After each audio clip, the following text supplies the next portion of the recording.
Hi guys, welcome along to the Barbecue Talk Show. My name is Matt, and this. My name's Ryan. How are we doing? Pleasure to be along tonight, Matt. Good to see you. Always nice to talk to you, buddy. Tonight we've got a brilliant show. PC BBQ, aka Mark, who's knocking around the green room with a special guest by the looks of things. I don't know if you can see that because I'm blinded by the light. It's a great big light in front of me. But apart from that, it's all good. So, I thought before we get going, we need to talk about Russ's stuff. He's got the Christmas bundles out and about. A brine for some turkeys and a nice looking rub package as well. He's also got a box full of goodies if you want to get a decent present off a loved one. Tell them to pop over to our website, check out the discount code. Be able to save yourself a little bit of money as well at the same time. Also, what's that in the background you got there, Matt? What this? Yeah. Back here. It's some new Uncle Steve's competition bird powder. So we've had a delivery of the competition range from Uncle Steve. So we've got some cow powder there, some pig powder. We've got a bit of all of them. Mm. Yeah. So we'll be doing some giveaways today as well for some shapes. Got a few of those to give away. So yeah, brilliant. Be good fun. Should be good. Yeah. Without further ado, then, as you can see, you see the Rusty Barbecues rub there. What we need to do is get Mark up, have a little chat, find out what he's been up to, let him tell us all about his social media and stuff. So, should we pull him in the chat and see what he's been up to?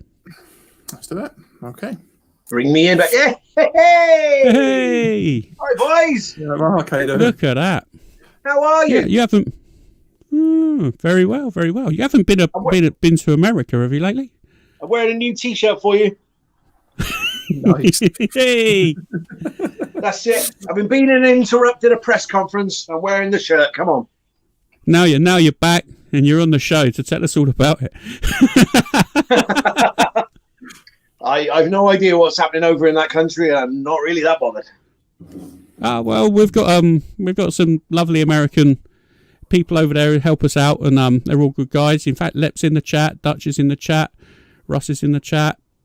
Who else we got? We've got Tom, he's in the chat as well. We'll say hi, getting thumbs up and waves, saying evening, gents. Thanks for joining us all. Yeah, so you're here to tell us all about everything, all of your Instagram, your podcast. Obviously, as we're fellow podcasters in the UK, it's always nice to big you up. So thanks for coming on. Much appreciate it, mate. Yeah, cheers. Cheers. Mm. I would cheers if I didn't forget to have brought drink with me. Oh, dear. I know, right? I know. That's the one thing you've got to remember to do before you come out is you've got to make sure that you're well stocked. I got beer around me. I've got some snacks, although I just tried that and it's not very nice, so I'm not going to bother with that. Well, I think it looked like biltong from here, but I'm not sure. Oh, could you see me when I couldn't see? Yeah. You could see me not like it, could you? Yeah, we can still see you in the green room. Right. No, I threw it into the fire. It smells nice, but it just didn't taste very nice. Well, that's all right then. As long as it smells good, that's all that really matters. Yeah, I'm lovely and warm out here now. Yeah, I mean, you've got your fire going. I'm surprised you've not got anything cooking. Okay. Well, I did a lot of cooking last night and had a bit of a heavy night to go with it. So we've just finished off what I cooked last night as well. Yeah, it's always better the second day. I've got to be honest, mate. That salmon you done on that cedar plank did look bad. It looked nice. I'm not going to lie. It looked really nice. I was jealous. It was stunning. It was absolutely stunning. My wife, she said, because she's always trying to hold me back with levels of smoke, and she said next time I can probably go a little bit more with the smoke. And I was smoking it with some a tree called a quibactro or something, some South African tree. And I was using those wood chips, and so maybe I can go a bit heavier next time on the old salmon. Yeah, why not? So it was either the salmon was the star of the show, or it was the Scotty Bab, as they call it. You heard of that? No. No, enlighten me. Still what? That Go on, sounds tell nice, us. whatever it is. Tell us what it is. Right, a Scotty Bab was created by Scott Fraser of Angus and Oink. Right. And years ago, he put the recipe of this thing up. And it's basically just a load of lamb mince, some of their shawarma rub, a little bit of harissa rub, a few drops of lemon. I can't remember if that's in the original recipe or if that's just me, and some olive oil, and then just smudge it all together, get it as tight as you can, and then put it on in like an American football shape, and then shave it off. Oh man, the kids take it; they can't eat it quick enough. That sounds really good. In fact, the pennies just dropped. They done another thing as well around that sort of time called the Kelly Bab, didn't they? Which was a chicken version. And I made one of those. That was on the rotisserie last night. Yeah, that was just my old brain trot. The penny just dropped then. I don't know if you saw like the vacant look of the eyes spinning, and it was like, ding! I could hear the penny drop. So there was a noise out there, and I think that was the penny. Yeah. Yeah, that was the one. Kelly, she's still off the meat as well. She's looking well. I've seen her on Instagram. She looks like, because she's constantly really out and about exercising. She never stops. I mean, if I visited the gym, maybe I could look good, but that ship has sailed. I think I'd have to run the length and breadth of the country many times to get into that sort of good shape. I'd rather just. There's quite a few people doing this insane November challenge rather than just growing a moustache for November. They're running, like on the first they run a mile, on the second they ran 2 miles, and so on and so on and so on, until they get to the end of the month where they have to run 30 miles on that day. And someone just called us cockwombles. Yeah. It's it was our previous guest. We had him on last week, and he asked us for a really obscure English word. So I told him cockwomble, and it's now his new favourite word that he's trying to spread around America. Cockwomble, yeah.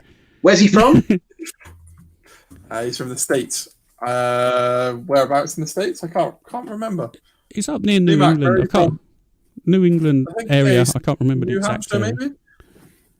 He's going to tell us. A cockwomble or a twat waffle. Oh, there you go. Twat waffle. Twat waffle. Yeah. This is going to be a highbrow interview tonight. I can just tell. Only because I got even into twat waffle recently. We're not even into the questions yet, and we're on cockwombles and twat waffles. So this is going to be fun. Outsiders in the chat as well. We got apparently Kelly's got a YouTube channel. That's quite cool. What is that? A new one-sider? Yeah. See, I think I was supposed to meet Cider this year. It was at the what's that? It's not Game of Thrones. The thing that. Oh, the Game of Tongs. Game Jason of won it. Jason won it last year. I was supposed to be judging it this year, but it got cancelled because of all this this virus. This COVID flu. The COVID-19 seemed to be followed by COVID-20. But I mean, I think it's a bit of a year out of date, isn't it? They should have called it 20, COVID-20. I like and then we could have rolled it on to 21. And then COVID-21, 22. See, he loves it. He's got a new one. The Americans love their waffles, so it's quite an easy one to remember as well, the twat waffle. Yeah, but see, that just brings horrible images into my head. Now that's blue waffle. Educational podcast.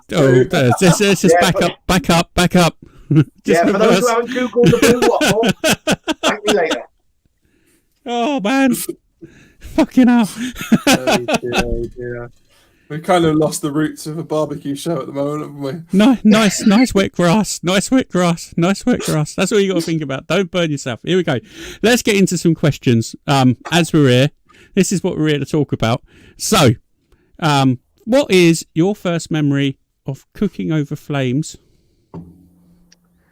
I think as a kid, my dad, he was always in charge of the barbecue. You'd always see him. He'd be there with, he'd usually have one of these sort of spatula things, and he'd be clacking the tongs. And the earliest thing I remember of it, I never really liked the taste of any barbecue food. I just liked the smell of it while it was cooking. Mm-hmm. So I was always massively into the sides. I never really liked the meat itself. Right. That's probably the earliest memory. And then what got me into it was I was on Facebook and stumbled across Country Wood Smoke and couldn't believe the food I was seeing the British people cooking outdoors. And I kind of felt a little bit out of my depth because I've always enjoyed cooking, but never really ventured to cooking outdoors. I could do a chicken on a little barrel barbecue, but I'd never considered cooking things like briskets and that sort of stuff. So my in-laws bought me one of those big like drum barrel barbecues, and I got used to messing about with it. I'd sort of modify it by putting foil wrapped bricks in there, and so you're messing about with the smoke going over the bricks and going to things. And I did my first brisket on there. It was about my third cook, and I've never done one as good as that since. Really? There's a lot to be said for that, just tinkering around then. It was, and I think quite often we get carried away with gadgets in the barbecue world, and then what we need to do occasionally is just remember, no, we don't need all that. Let's just go back to basics. Let's just light a fire, put something on it, and see what happens. Dial it back completely. Totally agree. If I had somewhere to cook on, like a flame, just like a fire, I'd love to have a go at that. But I don't have a fire bowl, or I don't really want to ruin the grass, so that wouldn't please the missus. Well, no, I'm fortunate because I'm out in this, fire, right? this shack of mine, and like I've just chucked a couple of logs. I threw the old blazer ball on there, put a couple of logs on the top of it, and I got a nice fire going. And the wife poked her head out about 10 minutes ago and went, "Oh, what are you cooking now?" But that was just keep me warm. Yeah, I am Jed. I'm just sitting out there with a fire going. I'm sitting in a bunker. Did you find that it becomes a bit of an expectation as soon as you go out there and light anything up? It's like, oh, what are you cooking? Yes, absolutely. Regardless if you're just going out to just to sit and chill out around the sort of the flames, it's just constant. I want exactly. I don't get to do that as well, because as soon as the kids realise I'm not here, they know exactly where I'm going to be hiding. Either sat in the toilet with my head in my hands hiding, or sitting out here enjoying a fire. Yeah. Yeah. My missus always asks me why I spend so long in the toilet, and it's literally just to get some peace and quiet. Sometimes it is. It's your safe space. Sometimes you just sit on the toilet and you're not doing anything. You're just sitting there, just having a little. Yeah, it's like my. So you still stand up when you've got red marks on the tops of your knees, and your feet have gone marked. Yeah, that's when you know you've sat on there for a little bit too long. That, and you've completed Angry Birds. Fucking hell, you've been sat on there for some serious time. Yeah, I've needed some physiotherapy to bring my right leg back to life. Yeah, but completely. Nice. So I'm really enjoying this. This is so nice from me asking the questions. It's lovely. So yeah, well, it's just nice to. Well, I look up. We're off track now. Fuck it. Let's just stay off track for a little while. I quite like this because it's a conversation. It's a podcast. We've got all the guys in the chat talking away. They can ask questions if and when they want to. We can talk and like chat shit, and then chuck a few questions in about barbecue as well if you want. It's nice. I love it. It is. It's nice because they're in there. I think they're even watching The Grinch. So you really have got me out of a world of boredom tonight. Yeah, I would have completed Angry Birds twice. But like I said on the last podcast, as soon as Bonfire Night has been and gone, Christmas films all the time now. Oh yeah. No. Yeah. I'm Scrooge. I'm not having it until December. I love a bit of Christmas. I don't care if we got COVID or not. I understand that people are trying to break the monotony, but that Christmas tree staying up in that fucking loft until December. That is the end of it. No way. I think mine's going to have to come down next week. So are you going to decorate the shack? I think I should get some colourful lights out here. Definitely, yeah. I reckon you should get a disco ball going. Yeah, a disco. I need a disco ball. No, certainly I need a disco ball. I've said that for a long time. I've got some some nice stuff to look at, but a disco ball would just look really cool on the photos as well. So that's what it's all about. Light, smoke machine. What's his favourite fire cooking piece of equipment? As he has a few. At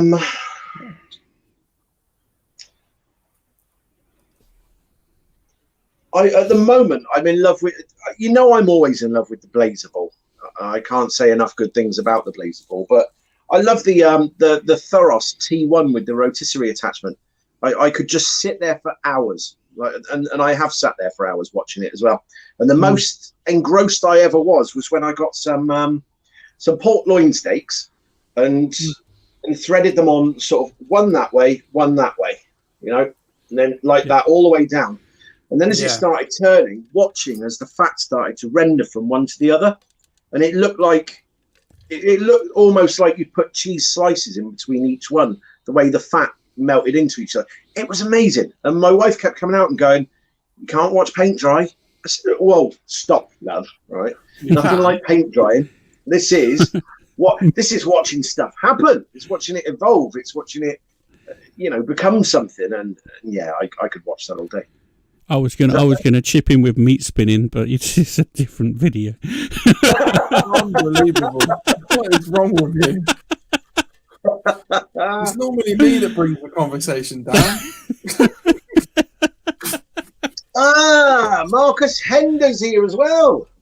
Bonjour, sir. Welcome aboard, Marcus. Pleasure to have you here. Marcus, I've got a question for you. I've come off Facebook permanently. Are you off Facebook at the moment, voluntarily or otherwise? I don't think he's in jail at the minute, but it's always literally always in the minutes. The cat wants to come out. I love him. He's so well behaved on Instagram as well. It's amazing. Well, maybe you might not be so well behaved on YouTube.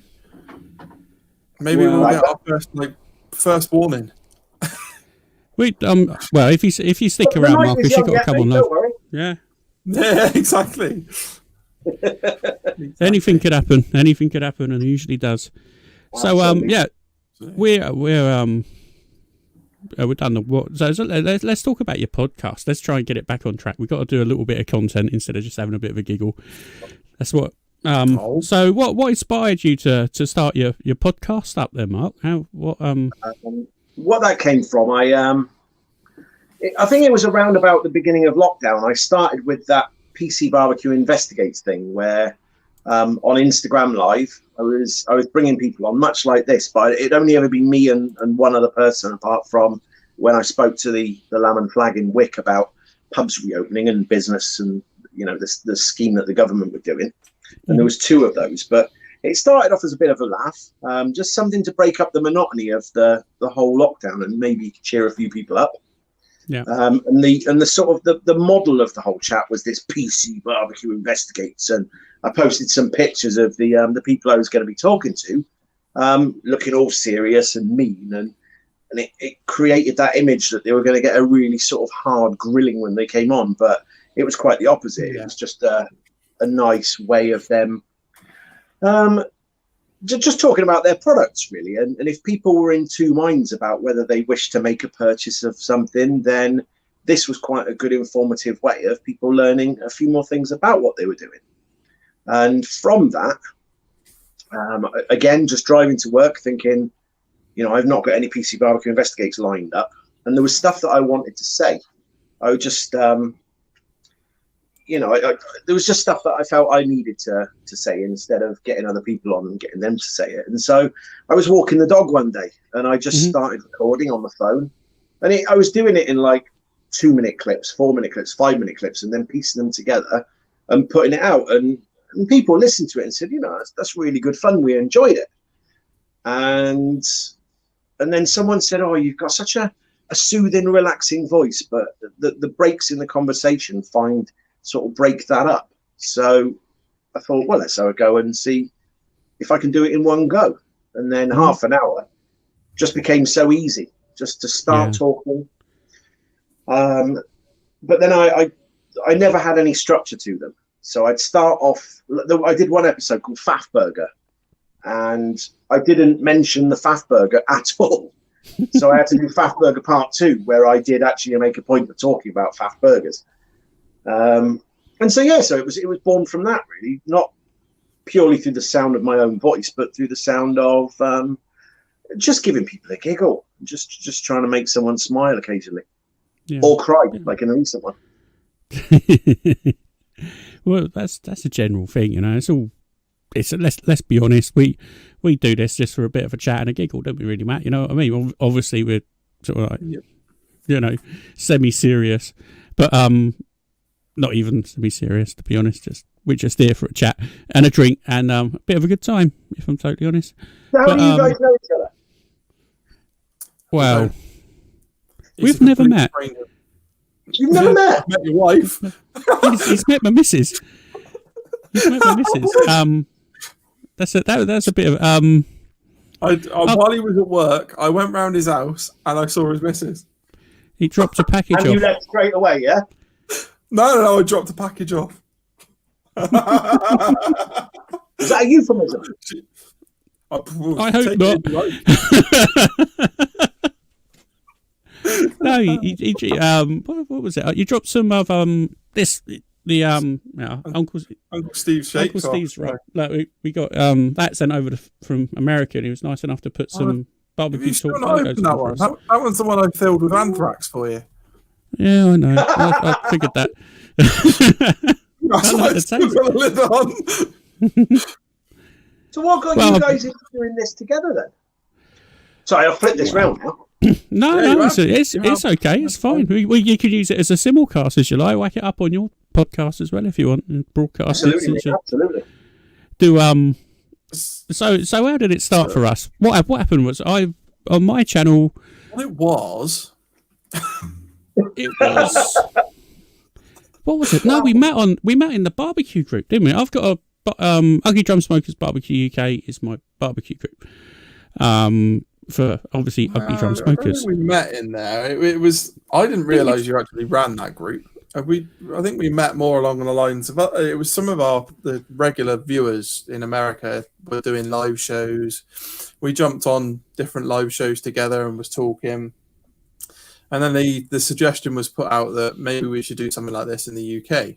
And then Ryan and myself got together and we thought, do you know what? Let's give it a go. I was going back to the nucleus of it when we first spoke on Facebook Live. We don't need to bore the world with the fucking nucleus of it. Yeah, basically, I was doing it on top of the cake. The romance blossom. Yeah, it all happened on YouTube. Pickles Barbecue. We were doing a live chat. Matt popped up. It was like a StreamYard thing. And we all chatted, all got on really well. We'd done it for a couple of weeks, and Pickle said, you should turn this into like the format it kind of is now. And we've had some help along the way from Charlie and Ricer and a few other good people as well. Lep, he's given us some great help and some good advice from a lot of really nice people. And here we are today. We're now a podcast broadcasting on Facebook and YouTube and all of the usual podcast outlets, I suppose you could say. It's a very professional outlet, though, I will say. You know, sitting in a green room waiting to come in, and you know the countdown. I was dancing away to the music as well, waiting to come on. You and me both. I do it every time. Yeah, I'm normally fumbling around looking for shit. Whereas my podcast usually starts around about 10 minutes before I switch the phone on. I'll down a couple of whiskeys just to loosen the old tongue up. And then the old brainwaves go a bit hazy then, and everything just starts to trip off nicely.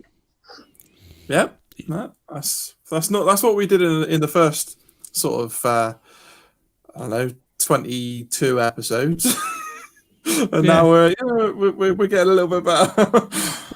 So do your respective wives and other halves and that they allot you this time and they understand that this is your time? Do they give you that? Yeah, Deb's pretty cool with it. She comes on every now and again and just says hello and stuff, but she understands that I enjoy doing it and she's happy to probably sit and watch whatever she wants on the telly, to be honest. I don't know if I've ever asked my wife whether she's happy that I do it. I think she'd let you know if she wasn't. I know she's watching. So Is she? I'm sure I'll get a message in a minute telling me whether I'm whether I'm allowed to do it. I think that's cool then. She knows I enjoy doing it. So yeah, she doesn't really complain too much, apart from when she's tired and Ryan goes on a tangent and we finish at like 3 o'clock in the morning, and then understandably the wife's not so happy about that. She never seemed that bothered.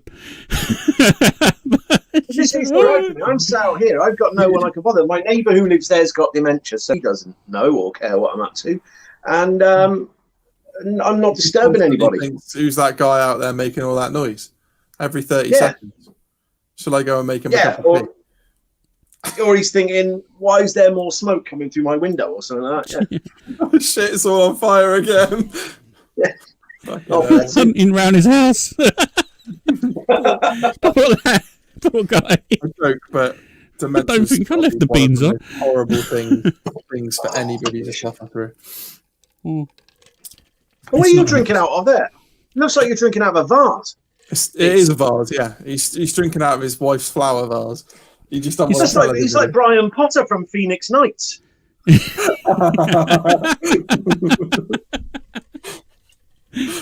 like that. Oh man, it's what's all that stuff? What's all that you've got in the background as well, Matt? What's what? You've got lots of interesting looking stuff behind you, yeah. And some shakes from Uncle Steve, and a TV. That's not really interesting. I did try putting up, like the show artwork, but what happened is the TV decided that it wanted center of attention. So my camera was like, well, fuck you. I don't want to see you. I want to see the TV.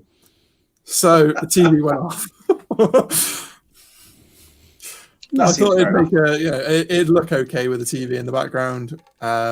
Normally my sort of backdrop is very similar to what Ryan's looks like. But with the whole move around of our bedroom to fit an enormous bed in, it's kind of gone a little bit, you can have a TV from now on. I think it's forcing me to move down into the podcast room, as it will be. I'll just need to go out. What have you got you got like a dancing stormtrooper behind you or something, haven't you? Yeah, I just got a stormtrooper on a chain and a barbecue sign. He's clinging on for dear life, isn't he? I do have a Death Star, but at the moment, the Rusty Barbecue's hogwash rub is taking precedence, but sometimes I have that there as well, which is... Oh, wow. Kind of cool. Only a little bit of a Star Wars fan, aren't you, mate? Yeah, I love a bit of Star Wars, me.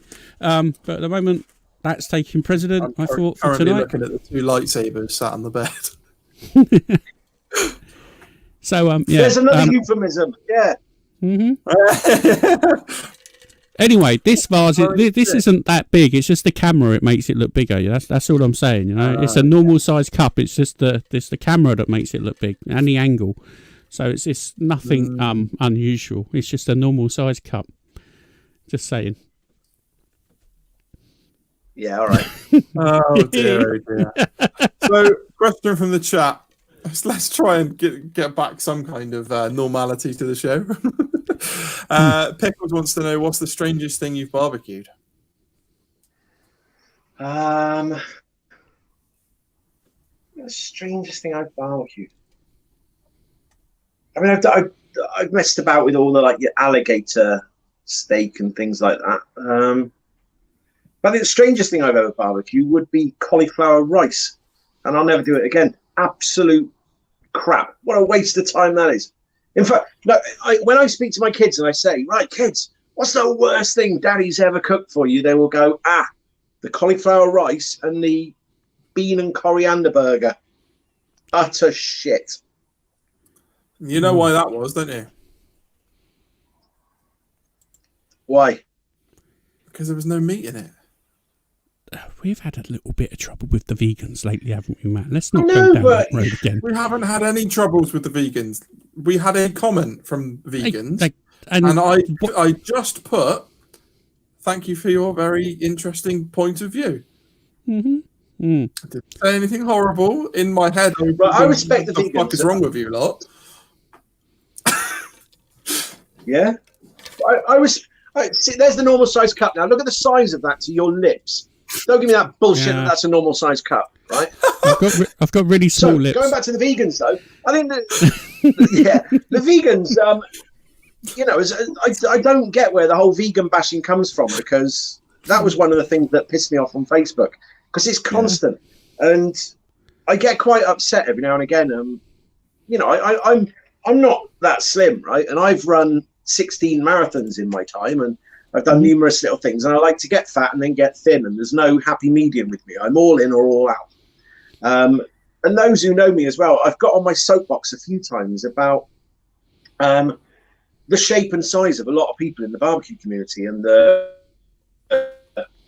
fact that we are horrendous for watching our food and our diet, because we cannot go through a supermarket and see something that's on the reduced aisle without buying it, because we know that we can go in and we can barbecue it, and we always go under the guise of we're just going to try it, or we're just gonna trial a rub on something. But ultimately, it means we end up having 5 meals in one day that we end up cooking for ourselves, and then the barrel starts to get bigger. You start to get out of breath when you're chasing the kids and the dogs around the house. And so, I get on my soapbox about we need to eat more healthy. So I'll have one vegetarian meal and then go and cook a whole brisket. There you go. Well, it's balance, isn't it? Yin and yang. That's what it is. Absolutely.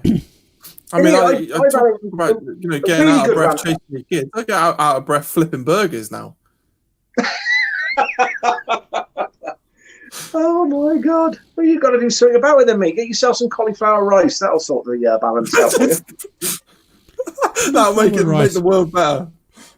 It will, because you'll have yourself a nice plate full of food, and you'll just push it around your plate, and before you know it, so basically, what you're saying is you're burning calories by pushing it around your plate. Absolutely. So the vegans did invent something good. Yeah. Oh, well, I have personally nothing against vegans. I think vegans are lovely people, really friendly guys and girls, and they're welcome to live their life however they want to live, as long as they don't come and shit on our show anymore. It's fine. Like I said, one comment. I wouldn't really call that shitting on our show. Yeah, but from one comment, it's like a little seed. It's going to germinate into like a vegan tree with lots of vegan leaves showering pain upon us. Fuck did that come from? Yeah. We all know the damage one comment can do. That's that big fucking cup you're drinking from. So I said it's the angle. Oh dear. It's not the angle. It's not the angle. Like that is like to the size to my face. Look how big my cup is, right? Yeah. Let's see yours. I do have an extremely small head. That's gonna be chin. That's gonna be from chin to fucking head. Look at the size of it. It's like a fucking Formula One trophy. Look at it. Yeah, I fill it with gin and tonic, and that's all I do. I don't do anything other than that. He only needs one. It's like the whole fucking bottle of Gordon's gin in there. It's got a fair. Go down the shop and get me 4 litres of tonic water. Why? Because I need to fill my cup out. I want a cup of gin. This was a present for my wife for my birthday. So thank you, my darling. She was hoping that you look at it and go, oh, it's got quite a girly pattern on it. Maybe I'll use it once, and then she could just put her flowers in there that you were supposed to get her. Yeah, that's the subtle hint that you need to buy her more flowers. I buy her plenty of flowers. My wife is very looked after on the flower front. Yeah. She's a lucky lady. Bags she of flower is not the flowers we're talking about, Ryan. Well, love, I bought some more flour. Should we make some pizzas? No, I didn't mean those kind of flowers. I wanted some nice, pretty ones you could put in the vase. In your fucking giant cup. Hey, what's up? Now you're back on lockdown down there. Are the supermarkets selling out of flour and all that shit again? Everyone making bread and putting it on Facebook? No, I haven't been to the supermarket properly since we've been in lockdown. It was pretty. I went to Tesco's the other day, and they have another aisle with toilet roll, and it's stacked to almost to the roof. So where people aren't buying it anymore, they've probably still got stuff left over from the first lockdown. Yeah. Why, has there ever been any proof that when you get the symptoms, you get the wild shites as well? Well, no, exactly. It doesn't make any sense. I think it's for the realisation you've got it. How Yeah. you crying through toilet rolls. I just don't get it. I mean, I went in panic buying, and I remember at the start, I saw a woman wearing a mask, and I was taking photos and pissing myself laughing, and now that's become the norm.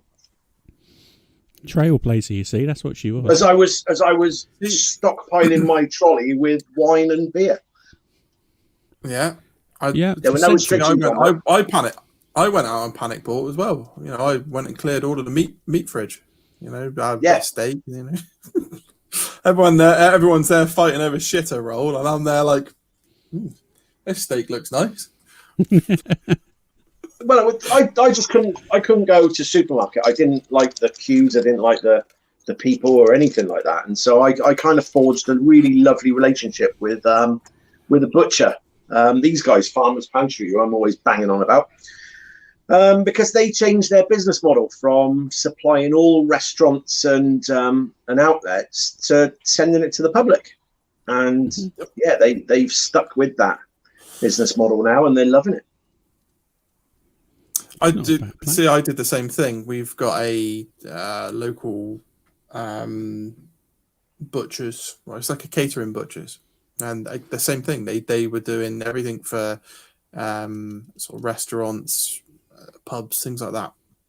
And obviously, the first lockdown came in, and well, they had an abundance of meat that they couldn't sell. So they were like, okay, we'll jump on Facebook, use the power of social media, and they've again not looked back. They just thought, well, bugger it, we make more money selling to the public than we do to, you know, just to the sort of the restaurants. Crazy. I think that's fun. I love it. Seriously decent meat at a decent price as well. Yeah, I adore it. Go on. I had some giant dino ribs off them, and they were like peanuts. I think I paid something like 14 quid for like these 3 or 4 dino ribs. Wow. Yes. Yeah, that cheap. Jesus. I think they've adjusted their pricing model now. But still their prices aren't that bad. Yeah. You should pop down there and say, Matt, off the barbecue talk show. I don't know if you've heard of me or not. Just advertise your ribs. You got anything for a tenner? You know? Yeah, I don't know if you've watched one of our many episodes and heard me talk about you frequently. Yeah. Kind of a big deal. Yeah. I've been mentioned a few times. Yeah, why not? So, let's get back to the questions, Ryan? Let's have a question. Let's pull it back round. Come on. So, what setup do you use for your podcast, Mark? What we broadcasting with generally?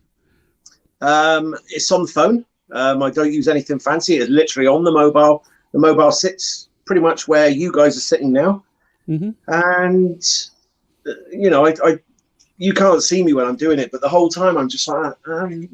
Just looking around all the time, and then occasionally I'll look in front of me, because what I try and imagine is Low Barbecue, Rob, and Kevin Edge, Edge Barbecue. I try and imagine those two lads off Instagram stood in front of me and what their reaction would be to what I'm saying.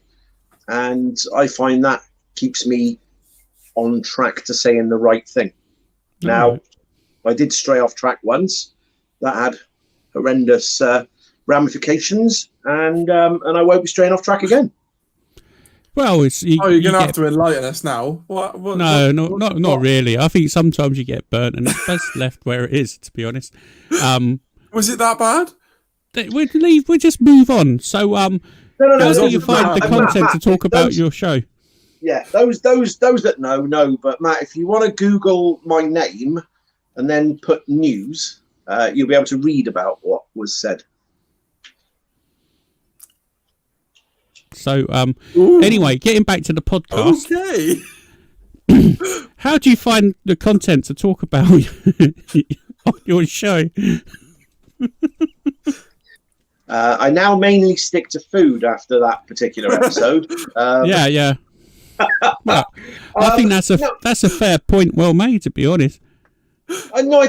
What I try and do, and I always, because I just try and paint a kind of visual, is it not? Yeah, not a visual picture. I try and create an audio picture for someone. So I'm quite descriptive. I'm very passionate about the stuff that I start talking about. Like usually when I'm talking as well, I'll write it down, like the subjects as I'm going.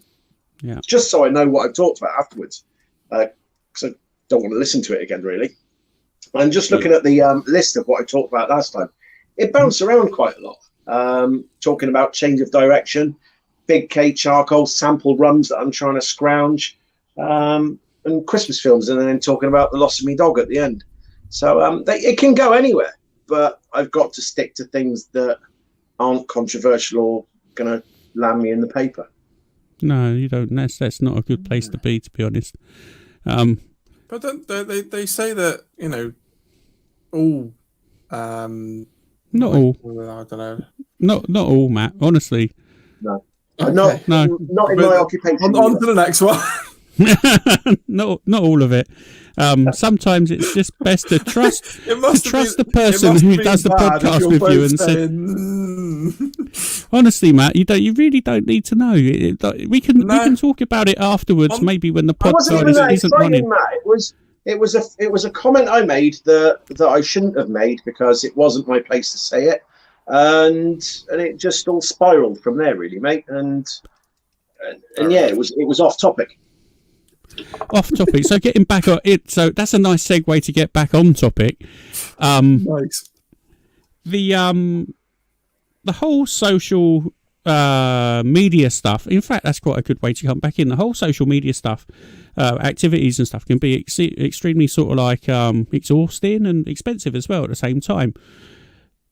Have you ever experienced sort of media burnout at any point? Have you ever felt like just saying like, "Oh, fuck this shit"? No, I'll be honest. I went through a little bit at the summer because we were focused on this a lot. So I was not really paying much attention to my YouTube channel. So that sort of slid a bit. But I'm sure this isn't about me. It's your question. So I mentioned on the last podcast, I call this struggle season because people say, "Oh, there's no such thing as a barbecue season," but there is. And this one I refer to as struggle season because it's not as easy. Like, it's fine for me. I've got a shack, but for those who don't have a shack, standing at the bottom of your garden by your barbecue with an umbrella is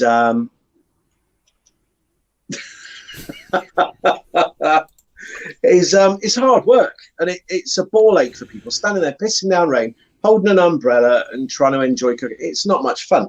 So yeah, it's a struggle season, but no burnout as far as the podcasts and social media goes. Yeah, I've experienced that. I was due to do a PC BBQ Investigates Instagram Live with Smoking Elk on Instagram, and about 20 minutes before I was due to start, I had a panic attack, and I was in a shit state, and I was thinking, I can't do it. But I thought if I push myself and do it, I'll feel a lot better about the fact that I've overcome it. And it was, I've watched it back as well, and you can see I'm not quite where I usually am. And he kind of leads me for a long time as well until I start finding the rhythm. And then I just go with it because I kind of relaxed a little bit more then. And I was messaging him afterwards saying, "Mate, you won't believe how shit I was before we started, and you've just helped me through that. So I'm eternally grateful for it." And then I've been Facebook. That went around about the time of the controversial podcast, and I'm not missing it. I'm really, really not missing it because when we're brought up by our parents, we're told if you've got nothing nice to say nothing at all. And I seem to spend 90% of my time either winding people up or pissing people off on Facebook, and there's nothing really productive about that other than making myself laugh.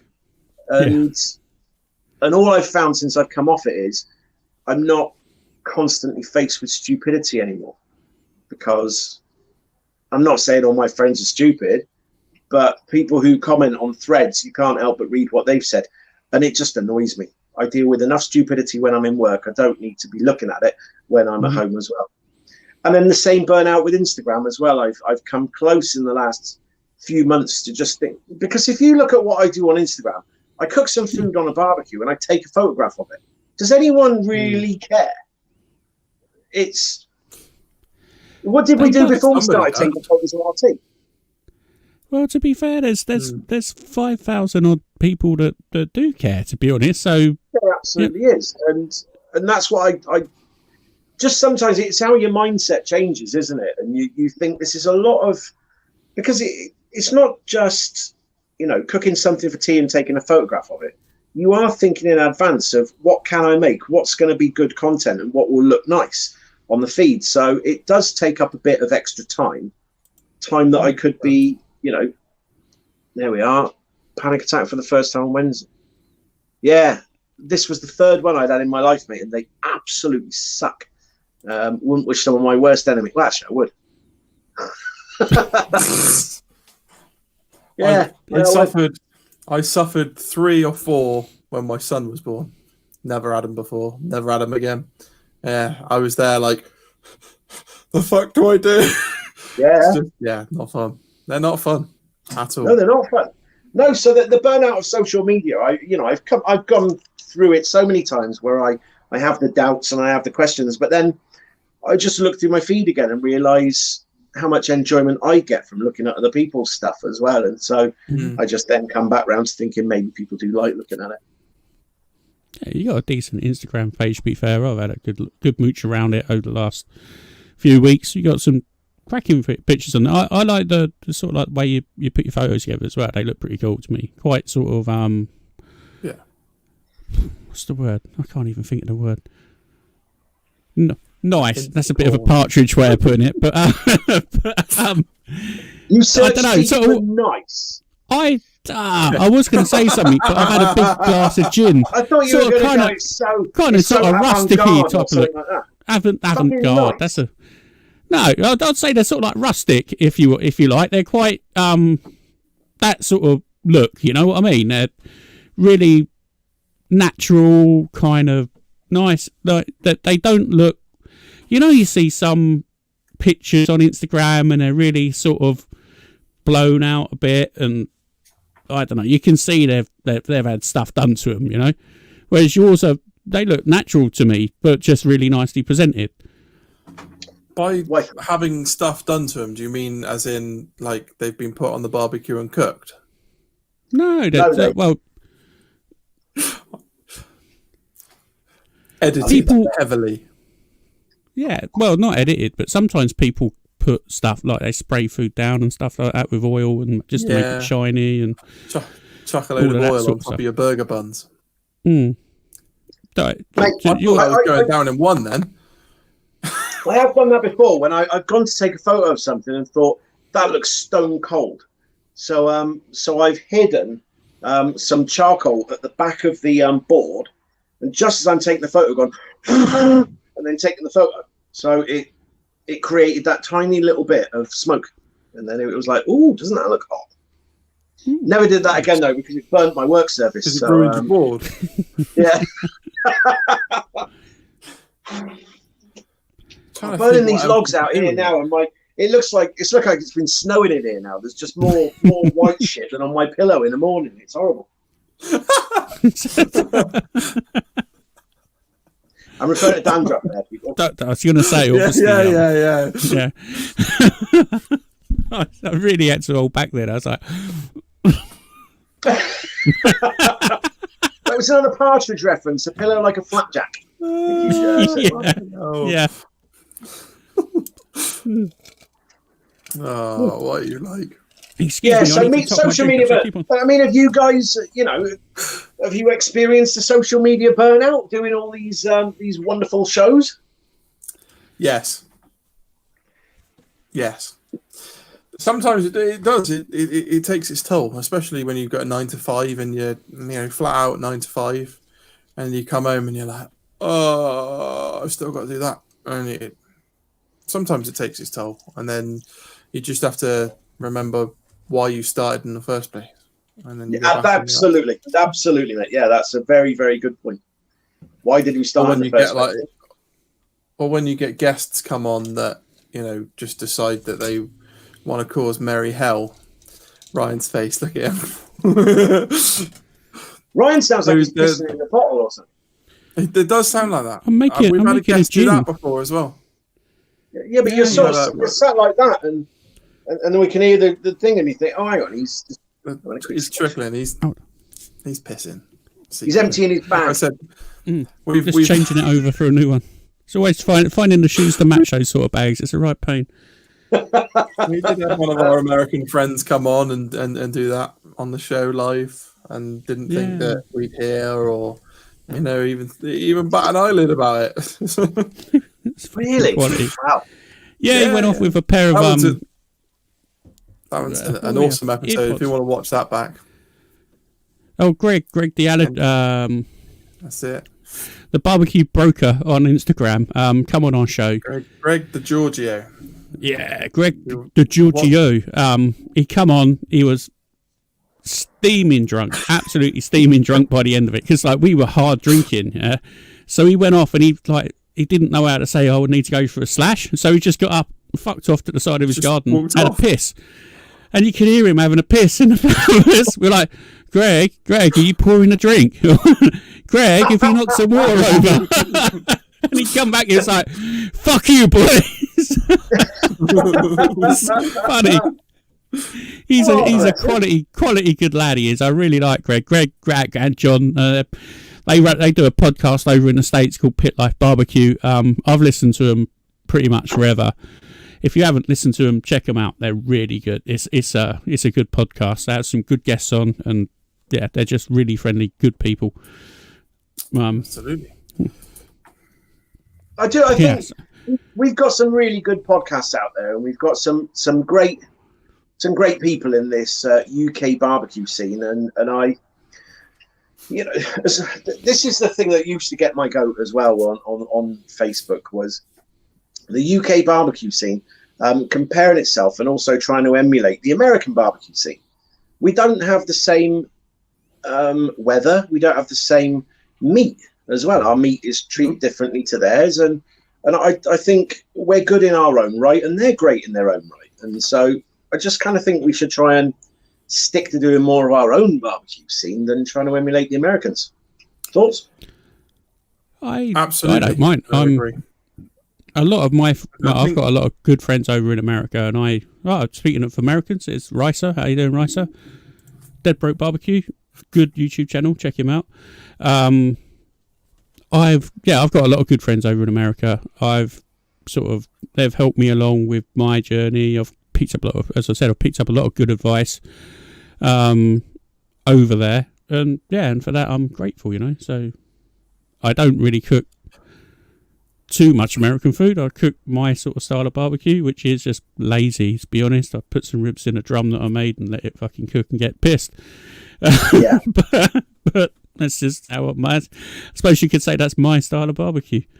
It is, and that's taking it back to the basics, which is what I said about, not using all the, I've got the fan, the flame boss thing that goes on the smoker, and I fanny it about, keeping it at exactly the right temperature. It's got alarms if it goes 5 degrees either way, and then you got to come down and fuck around putting more coal on or more wood on and things. Whereas when I was back in Hereford and we had a barbecue in the day, got pissed up, and then in the night time just chucked a load more coal in the Smoky Mountain, threw a big pork butt on it and went to bed. Didn't touch it all night. Woke up the following morning with a hangover and slept until 10, and then was like, shit, I better go down and check on that bloody pork butt. There. Went down there and went to sort of check it, and the temperature dropped a little bit, but I went to pick it up and it was just like that. It just melted, and I've never done one that good in my life, and this one slammed it. What is American food? It's your typical staple. I suppose it's the holy trinity, isn't it? Chicken, ribs, pork, beef, ribs, which are my favourite. I love beef ribs. Well,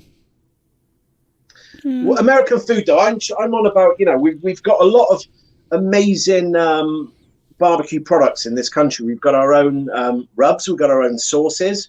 So you got the likes of Rusty Barbecue, Jack's Meat Shack, Angus and Oink, Dorset Spice Shed, Smoky Carter, to name but a few. We've got some amazing suppliers of rubs and sauces, and then people go out buying jars of Blues Hog. Just, support the British. Yeah, we do have a lot of good products over here. These guys wearing like the American stars, Yeah, barbecue and freedom top. You say that we have the UK suppliers of rubs, much like Russ, but the idea of the sauces are very American, like Kansas City kind of rubs and sauces, for example. There isn't anything really developed that we've gone, do you know what? This is something that, like a produce that comes from the UK that we've turned into a sauce. Red House, Angus and Oik. Yeah? Yeah. I can't say I've ever tried it. No, I've not. I'll put that out there now, people. Yeah, Red House, Angus and Oik. It's amazing. And it's one you just keep going back to. What's what? What is it? What makes it up? Or what's in it? Let me grab it. Let me grab it for you, and I'll talk you through it. Yeah. I'll be right back.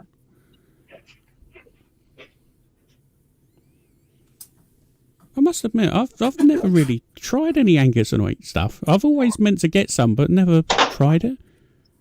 Oh, they've got some great stuff. Right, here we go. It's Red House barbecue sauce. So it's a Kansas City style barbecue sauce. The ultimate rib and chicken glaze with our take on the Kansas City classic tomato-based sweet and sticky barbecue sauce. So you just sort of done it in the first paragraph then. It's a Kansas City sauce. So it's still an American style sauce. Huh? Yeah, I know. Yeah, what I'm trying to say is that we haven't really got like a defined UK barbecue style. What? Like, So you mean like a Manchester City sauce, or? No, but yeah, we're not that big. Do you know what I mean? In comparison of some of the states in America that have their own style of barbecue, ours is we could potentially have a UK style barbecue, which is, I don't know, whatever someone deems we could cook. I don't know. I don't really know where I'm going with this. I don't know where you're going with it, but I love it. Matt, I absolutely love it. I think that's what I'm trying to say, mate. Is that point? Is that we can do it? We just don't know what to do. I think the UK, the whole barbecue scene in the UK is very in its infancy. I mean, it's been around in America for hundreds of years. We're very much your traditional grillers rather than low and slow barbecue. Low and slow barbecue has only really taken off in the past, 20 odd years here. It's a lot more sort of built into their roots in the States. So the style's there.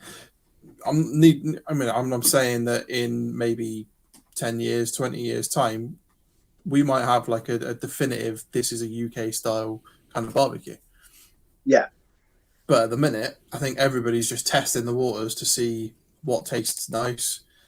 I mean, I think we touched on it on a previous show with someone else, and we've got sort of a lot of influences from like Indian food. We've got your old sort of way of cooking, sort of hogs, not really hogs, but pig in general. There's just quite a lot of things that we could bring together into the barbecue world that's very much, UK styly. I don't know. They're absolutely great. And Korean's another one as well, isn't it? Korean barbecue seems to be exploding a little bit over here as well. I do like the Asian profile. Yeah. Well, I suppose it's just a case of finding that something that you like and you want to cook, I suppose that is what barbecue is, isn't it? As long as you're cooking outside with something and you're making food that you like, I suppose, well, that's barbecue to you. Just because we're not necessarily unified under this is our style, well, do we have to have a style? Really? As long as it tastes good, what difference does it make, really? What's this? He's got a few UK idea sources, but the market doesn't necessarily want it. I tried horseradish sauce and it flopped. The market went, with American stuff, unfortunately. I reckon stuff like wild berries for sweetness. So instead of using stuff like for your sweet barbecue sauces like molasses, like we've got the UK is just full of nice wild berry kind of flavors that you could use as the sweetness. Yep. That's what I imagine, mate. Something from, when you think of places like Wales and Scotland, and you imagine, all that freedom, fresh air, and rolling hills, and English and Scottish and Welsh countryside, that evokes a lot of flavors and taste to me, just in the mind. And if you could just bottle that essence, that'd be nice. What is that? Russ has got a really old ingredient. What was that, Russ? What was the old ingredients you used? So like it's medieval type stuff. What was it called? Lovage. Lovage is a really old sort of English herb, and I know Russ uses that in a rub or two, and that's a really traditional old English flavour. Nice. Damson, yeah. Ooh. That'd be really nice to put in a barbecue sauce. But Rusty Barbecue, have you had their IPA rub? Not yet. I haven't yet, but I am tempted.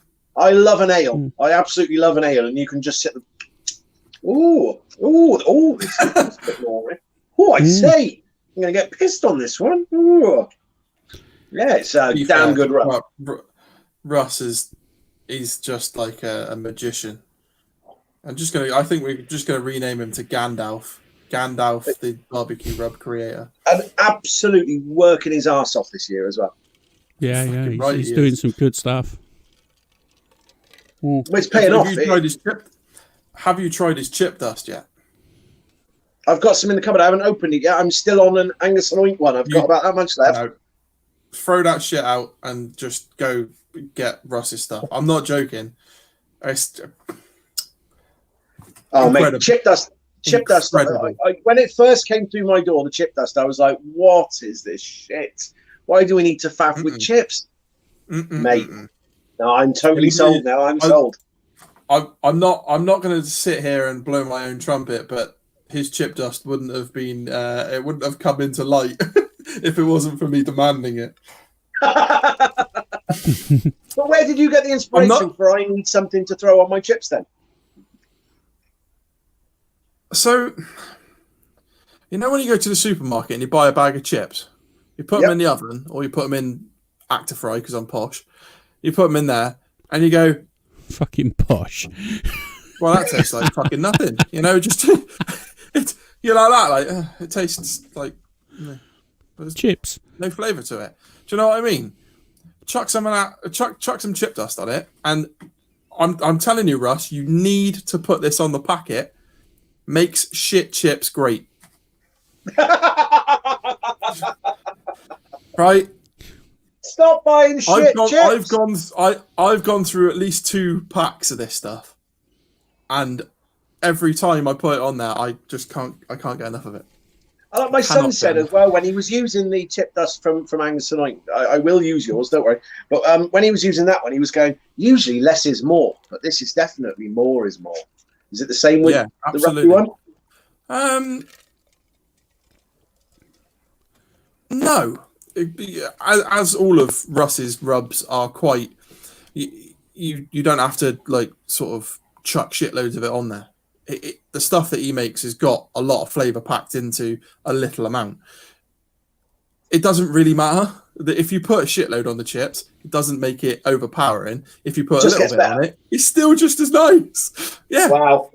Yeah, see, I've done just a little amount, and then it's nice. Put more on, it just keeps getting better. Now, obviously, you want to be able to see your chips, so not too much. Making shit chips great again, and an image of dusted Trump. We're not a political show. No, I'm staying away from that shit. I'm out.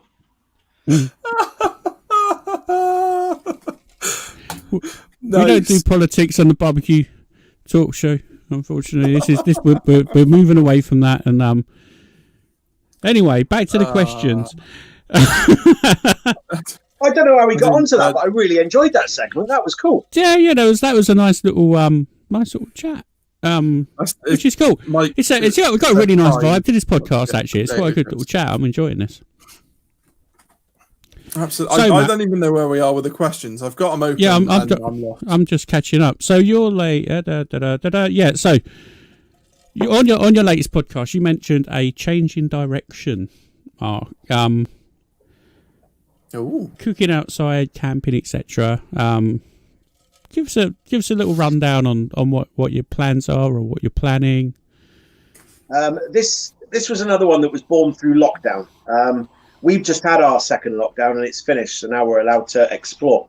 I've worked non-stop from the start of this all the way through till now. I've never had any self-isolation or any of that crap, and so I had a little bit of leave booked, which fell directly on that last period.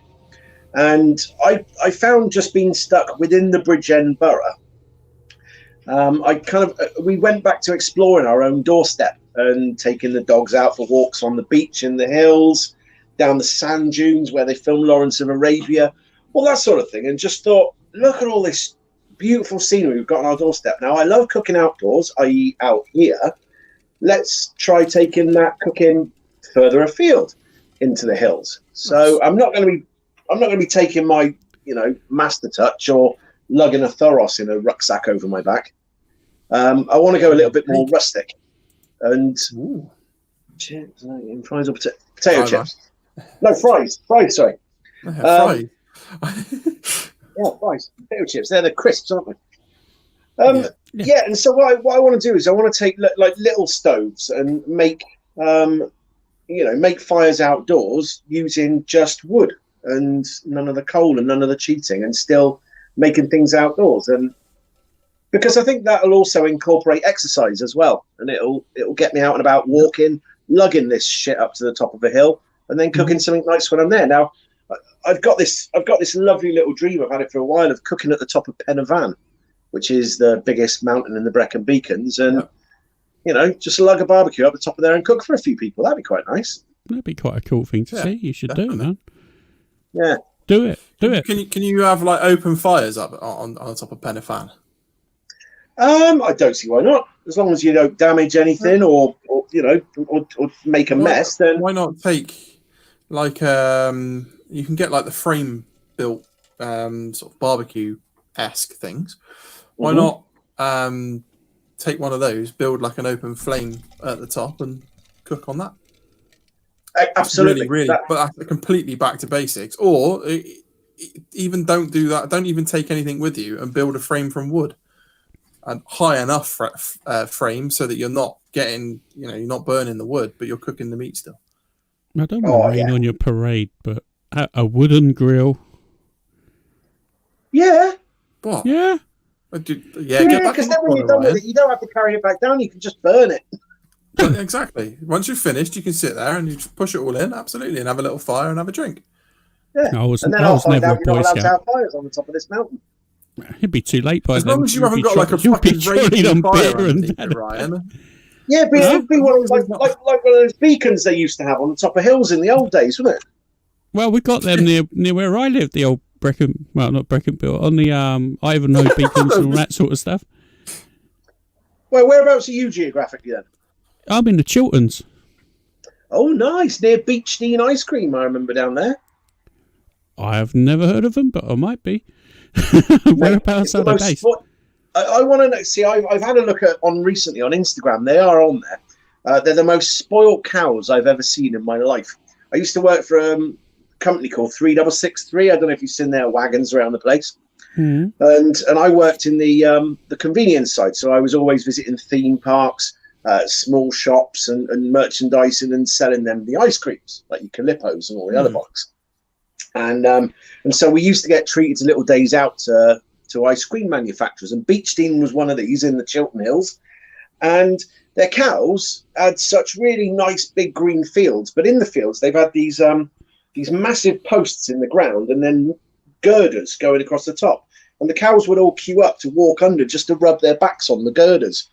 I've never seen such spoiled cows, and they slept in barns on mattresses.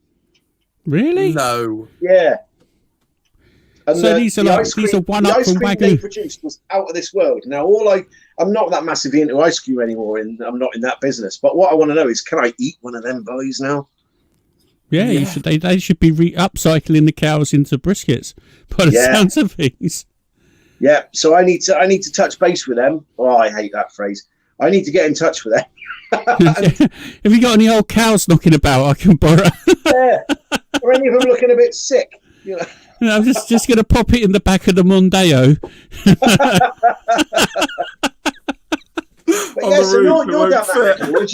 You can go and break the ice for me, mate. Yeah. You tell me where they are. I'll go and see them. I'm not shy, mate. I couldn't be any more central in the Chilterns, even if I wanted to be. I'm in a village. Well, I'm in a village called Great Missenden, which is literally in the middle You might of as well just give everyone your fucking address now.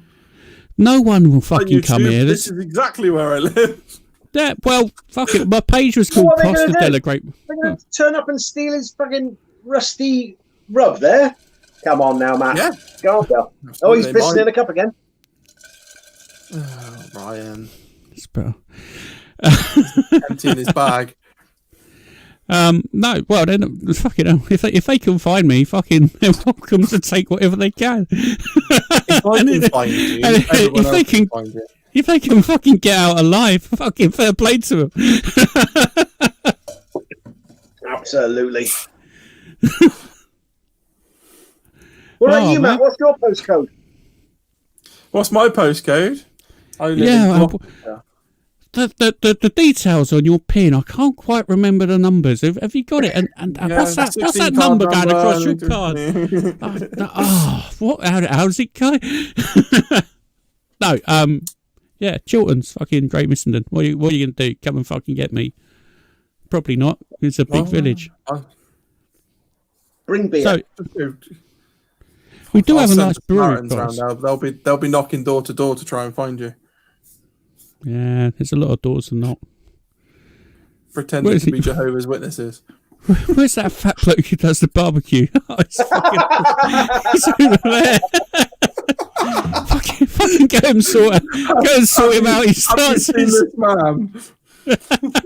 So where did you say you were again, Matt, then, geographically?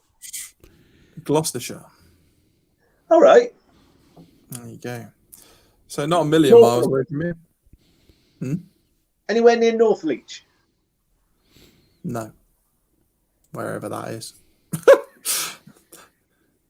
I'm not originally from here. I've moved here in the past 10 years with the wife. So found yourself a nice cheap house in Cromwell Street, didn't you? Oh, that one. Yeah. Cromwell Street. No. Is that's not That's the West house. The West residence. Is that what you're implying? That's exactly it. He was very keen gardener, as I understand, wasn't he? Hey, they knocked it down though, so you can't live there now. They have knocked it down. What they got an allotment now, have they? No, they knocked it and the surrounding two houses down. Oh, Really? Wow. Yeah, they found bits everywhere. Where he was doing work for next door, he was putting them on the patio and shit. So he was doing a little bit more than patching up a wall, then, was he? Wow. There you go. I didn't know that. I didn't know they'd done the. I think we should move on from this one because this is if you want to learn about it, there's plenty of stuff kicking around on the interweb about the West. Yeah. And, but there is. I didn't know they've knocked the 5 houses down. So there lies today's lesson for me. I think they've knocked a couple of them down. They've knocked them all down. They basically knocked his, and I think the ones each side of him, and then they've turned it into like a garden. Bloody hell. You wouldn't be keen to be in the other couple of houses, though, would you? To be honest, you'd be thinking. To be fair, yeah, I don't know. I guess you get people going to, you get all these fucking crazy cunts going down there just to sort of, living up to their idol. You never know. These people. Idol's probably the wrong word. Probably people curious about crimes and things. All right, it's probably not the right word, but there are some people out there that will idolise those two. Yeah, unfortunately, yeah, you're right. Or see them as some sort of martyrs or something. It's frightening. What a strange world we live in. So anyway, how do you see barbecue podcasts in how do you Sorry, see mate, barbecue podcasts? how do I see barbecue podcasts doing what? Talking about serial killers? As a whole in the UK, USA? Do you have any personal favourites? It's non-barbecue related. My favourite podcasts are the Fake Doctors, Real Friends, the Scrubs podcast. Absolutely love that. It's like a rewatch podcast. So there's 8 series of Scrubs, and then there was something similar that tagged on a series 9. And yeah, they rewatch an episode, and the 2 main characters have other people on and talk about that. And then I listened to a couple of Americans talking about serial killers, which, I should probably reference them back to you guys now, because yours has turned into that as well. Well, we're going to be the go-to place for that sort of thing, non-related. But barbecue podcasts, no, yours is probably the only one that I've really listened to. No, right. Well, obviously we're your favourite then, so thanks for that. Number 1. Number 1. While we're talking about, I'll tell you what I've been listening to. If you've got a very strange sense of humour, I've been listening to the Gossip Mongers podcast lately. Oh my God. I was listening to one at work today, right? Bearing in mind, I work on my own in an electronics room. All I have for company is a podcast generally, right? I was sitting in that room and I was absolutely crying with fucking laughter. Because it was just, I can't even mention what they were talking about, but fuck me. It was You amazing. can't tease us like that. Go look up the Gossip Mongers podcast. It was brilliant. It was absolutely brilliant. There was I'm not going to say because it's very strong, to be honest. It was pretty funny though. If you want a good laugh, look up Gossip Mongers. They're good. 2 British comedians. I've got a question for you guys now. Mm. Who's your heroes of the UK barbecue scene? Oh, my one's Matt. UK barbecue. Nice. Him. UK barbecue scene. Well, we're gonna have to go for like people like Russ. We're gonna go for Dutchy because if you've not checked out Dutchy, Steve's YouTube channel, he does a lot of Dutch oven cooking. Really good stuff. Who else we got? I need to get into that then if I'm going to start going out in the wild. Yeah. If you really want to be lugging around a cast iron pot, quite heavy. Hey, look how fit I'm going to get carrying that bad boy. cool. And I can stuff it with like wet socks. You could use it as a helmet. You could put it as a helmet, Yes! and then protect yourself whilst. I mean, it would be so nice after you finish cooking. To be fair, Going over the No, ridge. but as I'm walking back down Penavon and people are throwing rocks, going, "You prick! Look at the fucking mess you made up here." Then I've got a helmet. haven't I? It's going to exactly. ricochet off. why There'll be didn't nothing. you make me any throwing rocks at you? Yeah. You'd just be coming down with a couple of empty cans of Strongbow and a snarl and a fucking piggy. Bastards. No, I've got an image of Monty Python's Holy Grail. Yes. The whole coconut scene. Yes. Coming down the hill with the coconuts. That's the one. What does the PC stand for? Police constable. There you go. It's not politically correct. So, police constable in America is a police officer, basically. So, So PO barbecue. I nearly said something I would have regretted, and I stopped. well done. I wish I could do that occasionally. Yeah, I have the same problem. It's now playing in my head the kind of trouble I could have got in. Thankfully, I stopped myself. My filter doesn't work very well normally. Right, you can tell us after. I didn't actually answer that question, did I? Obviously, my good mate Matt. UK heroes. I'd probably say Marcus. He's given me a lot of good advice. Sorry, Marcus Hender as well. He's given me a lot of good support. He's a decent guy. He does some banging cooks as well. If you look at his Instagram page. Who else? All of my admin in my barbecue group, because they're just cool. They do nice cooks and help me a lot. So, cheers, you guys. I think there is some absolute gems in this in this group of people. I don't like using the term barbecue community because I don't see it as a community. I just see it as a lot of people with a common interest. But I think Marcus is probably up there, as is Simon Dyer. I love Simon Dyer. And Cider as well. Yeah. See, this is it. I've known of Cider. I've spoken to him through message on, in feeds on Facebook and things. Never actually met the guy, and hoping that he's one of those ones I do. What's his name as well? Meat Matters. Ollie. Oh, I've been speaking to him. You don't get many words in, but yeah. I don't know. I had a chat with him for about an hour on the phone. I think I'll give him a good run for his money. Well, what am I like once I get going, Matt? I'm like bang, bang, bang, bang, bang, bang, bang, bang. All right, Ollie's lovely. Yeah, if Ollie's had a swig as well. Yeah, if Ollie's had a swig, mate. That's it. But what a lovely guy. What a really passionate, genuinely lovely guy. And yeah, he's got a nice family as well. You keep seeing the pictures of his son getting involved in the cooks as well, don't you? Mm-hmm. Oh man, I'm getting cramp in my leg. This is I'm getting smoke in my eyes. You're getting cramp. Yeah. It's not like you, Ryan. You normally sit still.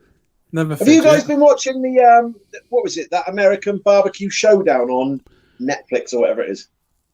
I started watching that the other day. Obviously, the right guy won, didn't he? I don't know. I'm not telling you. The right guy or gal won. Oh right, nice. I'm not telling you. However, I have my personal episode gone on. I would have stopped watching. Yeah, that guy.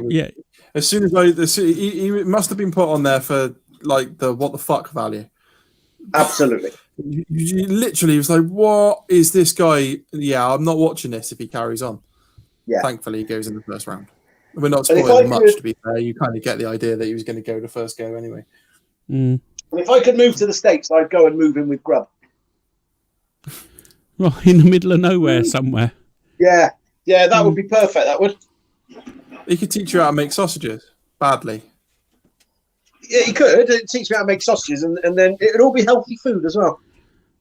Yeah, under-seasoned and stuff. Yeah, bland, healthy food. So I could feed him some cauliflower rice. Yeah, could do. The how far are you into it? I've got 2 to go. Okay. How many is there? I've only seen 2 anyway, but 5 of them, I think. Oh, okay. Did you watch the cook's table, the barbecue chef's table? So yes, sure did. That was good. I talked about that on the podcast because the whole cinematography of it, wasn't it just beautiful? Just to indulge yourself. Like I like cinematography, and I love things like that. Once Upon a Time in Hollywood, the latest Tarantino one, the cinematography and the wide shots and doing everything in one go and things. And then you watch that chef's table and there's a lot of that as well. Long sweeping shots and moody smoke like I've got going here. Yeah, that is definitely some... you've got some serious mood smoke going on there, mate. You've got on there. And I'm looking at the camera and every now and again I just go, Jesus, like that. Oh. It looks like you're in a 90s nightclub, mate, the amount of smoke billowing around your place. All you need is a strobe going and some flashing lights. You'd be back in the day. I just chucked a piece of South African wood on there. I think it's called cow dorling or something. But Smokey fucker. Yeah. It's quite acidic as well. Is it? Oh, I've never bought any sort of Africa. Fucking hell, man. It's acidic and it's really fucking smoky. I'll hide in here for a minute. I'd say you got a heavy smoke going on there, mate, to be honest. That's like fucking hell. Jesus. Right. That's better. I brought a mission. Yeah, I thought, what's this? There's every video guy wearing the same in Arizona last week. Is he the one who interrupted the press conference? Yeah, he's the inspiration. Right, that's the inspiration, because so many people were like, "That's you, that is." Like when it's it's not full of smokers, it's a bit more wavy. And yeah, I did look a little bit like the dude, but I need the mask, don't I? Hang on 1 second. He's off again. Quality. Whilst we're on it, Ryan, have you checked this out? He wore his No, mask just like that, didn't it? Yeah! Perfect. It was under there like that. It's a good one.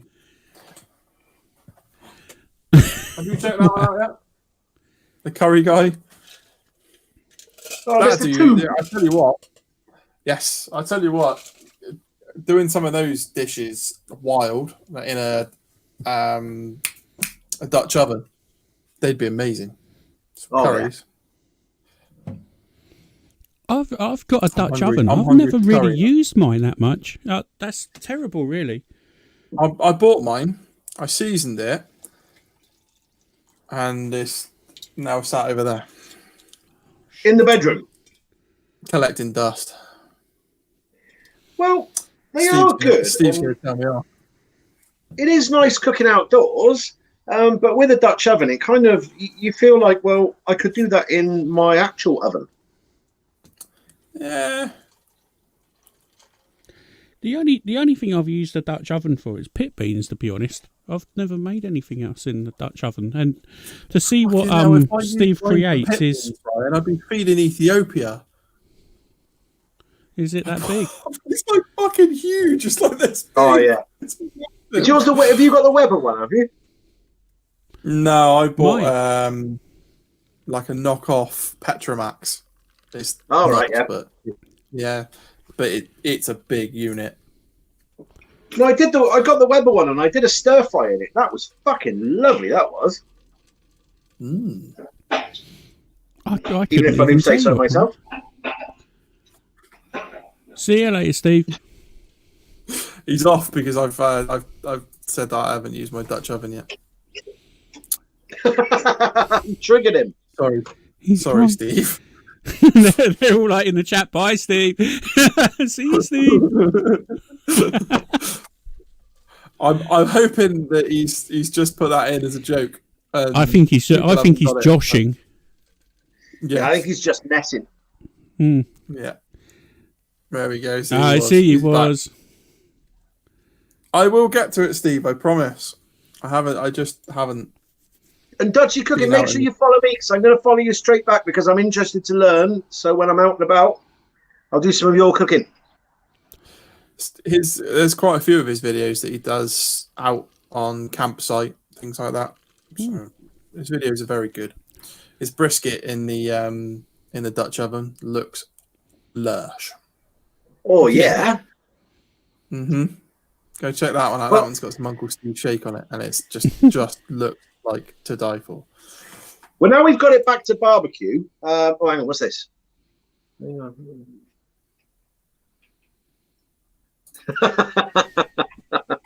Yeah, they're not cheap. I think I paid about £12 for this. 12 English pounds. But I've got two of them, and the wife's already said she's gonna cut the sleeves off, so it's a proper vest one, like the guy did in the video as well. And my pit sticking out of it and everything. But oh, nice. Yeah, now we're back on barbecue. I'm just going to sort of shift off it again. Last night, yeah, we've been on barbecue too long now. What are we talking about? So, no, last night, my latest thing on social media, another one being YouTube, which you guys are on. So other than just watching you 24 hours a day, I found this latest obsession now is watching in America, those houses that do, like Christmas lights and Halloween lights on your house with music. I don't know if any of you teens any thought. Go on there and just put Christmas decorations to music. Oh man, 2 hours I spent watching that shit last night, drinking heavily. Not shit. You've watched it, have you, Matt? I may well be one of those people that does that shit at home. Well, I've subscribed to 3 accounts now. You do it in your house. Oh, mate. This year is the first year we didn't do anything for Halloween because we didn't want to aid in the spread of COVID, so we didn't do it. But normally we have all the windows.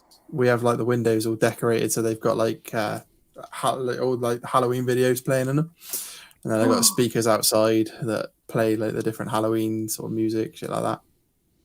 Oh, mate, because this one, my favourite one is Enter Sandman, and in his window he's got some pumpkins, and one of the pumpkins is doing this. It's unbelievable. I just thought of Metallica when you said that. I don't know. This is it is. It's their song, isn't it? Yeah. That's exactly what it meant. But James Hetfield has become a pumpkin. You'd love it. Yeah. Wow. When this is over, mate, you get yourself on YouTube watching these, and I guarantee you'll be up till 2 a.m, pissing it up, loving it. You'll just be smiling. Absolutely. I'm going to be up till 2 a.m, pissing it up anyway, one way or another. You'll probably be down there. It'll just be shit faced, to be honest. Whoever wants to jump in can jump in, but that's my plan. I'm I'm halfway through a bottle of gin now, so I'm rolling.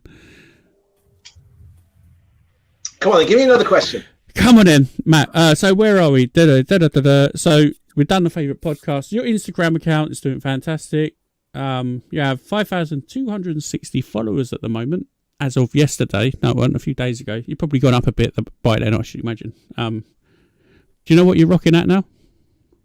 No. It goes up and down by about 7 every time you log on. There'll be a jump either way or another. And I'm not one for, going in and seeing who's unfollowed and who's done this. I let it run itself, as far as I'm concerned. And the only thing I will do is if I have, if I haven't seen or heard from a particular account I did like, and I'll go and have a look at them, and they haven't posted for 6 months, they've obviously got bored of it and gone, and so they'll get binned. Fair enough. Ruthless.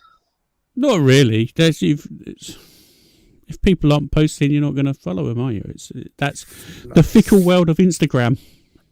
I don't understand the algorithm, and I certainly don't understand it now. The whole Reels thing has come in as well. I just don't get what does and doesn't pick up.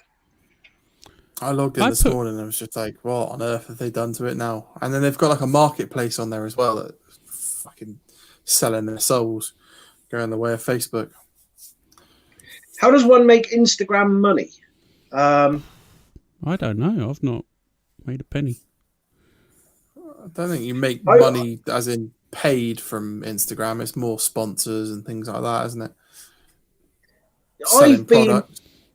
I've been offered, if I can get people's product into certain places, I'm offered a certain amount of the money that it makes when it's in there. But I've not taken them up on that because it's not my job. I'm not going to do that. That's a cheeky way of sort of getting your business into somewhere that you potentially wouldn't get. Well, it's paying someone to be. Well, it's getting someone to be an account manager for you, but not paying them 40 grand a year and giving them a car. Yeah. But I don't know what you guys are like. I mean, doing this, you must get sent loads of free stuff. Well, we've had a couple of bits and bobs, not. Yeah, we've been lucky, I'd say. We've had. Because I get sent quite a lot of stuff, and I'm grateful for everything I ever get. And the things that I bang on about that I do love, but things like the Blazer ball, I'm always ranting on about that, and I bought that, and I bought the second one as well. So, am I missing a trick? What is it? The Blazer ball, right? Hang on. Oh, I would show you. As in the thing you've got going at the moment, or is it like a lighter? Yeah, I just went to pick it up. It's about 1,000 degrees, so I'm not going to bother. Where's the second one? You got any of them fancy gloves? Yeah, Like right. The second one, that's what I thought it was. That's what I thought it was. So it's a simple metal cage that you undo. So you slide it against, comes open. Put one of those little like firelighters, the flameless firelighters in it. Zip it back up again. Put it in the bottom of your barbecue. Light it, and then just tip a load of charcoal over the top, and it creates, because it's got that circle. It's got air around it.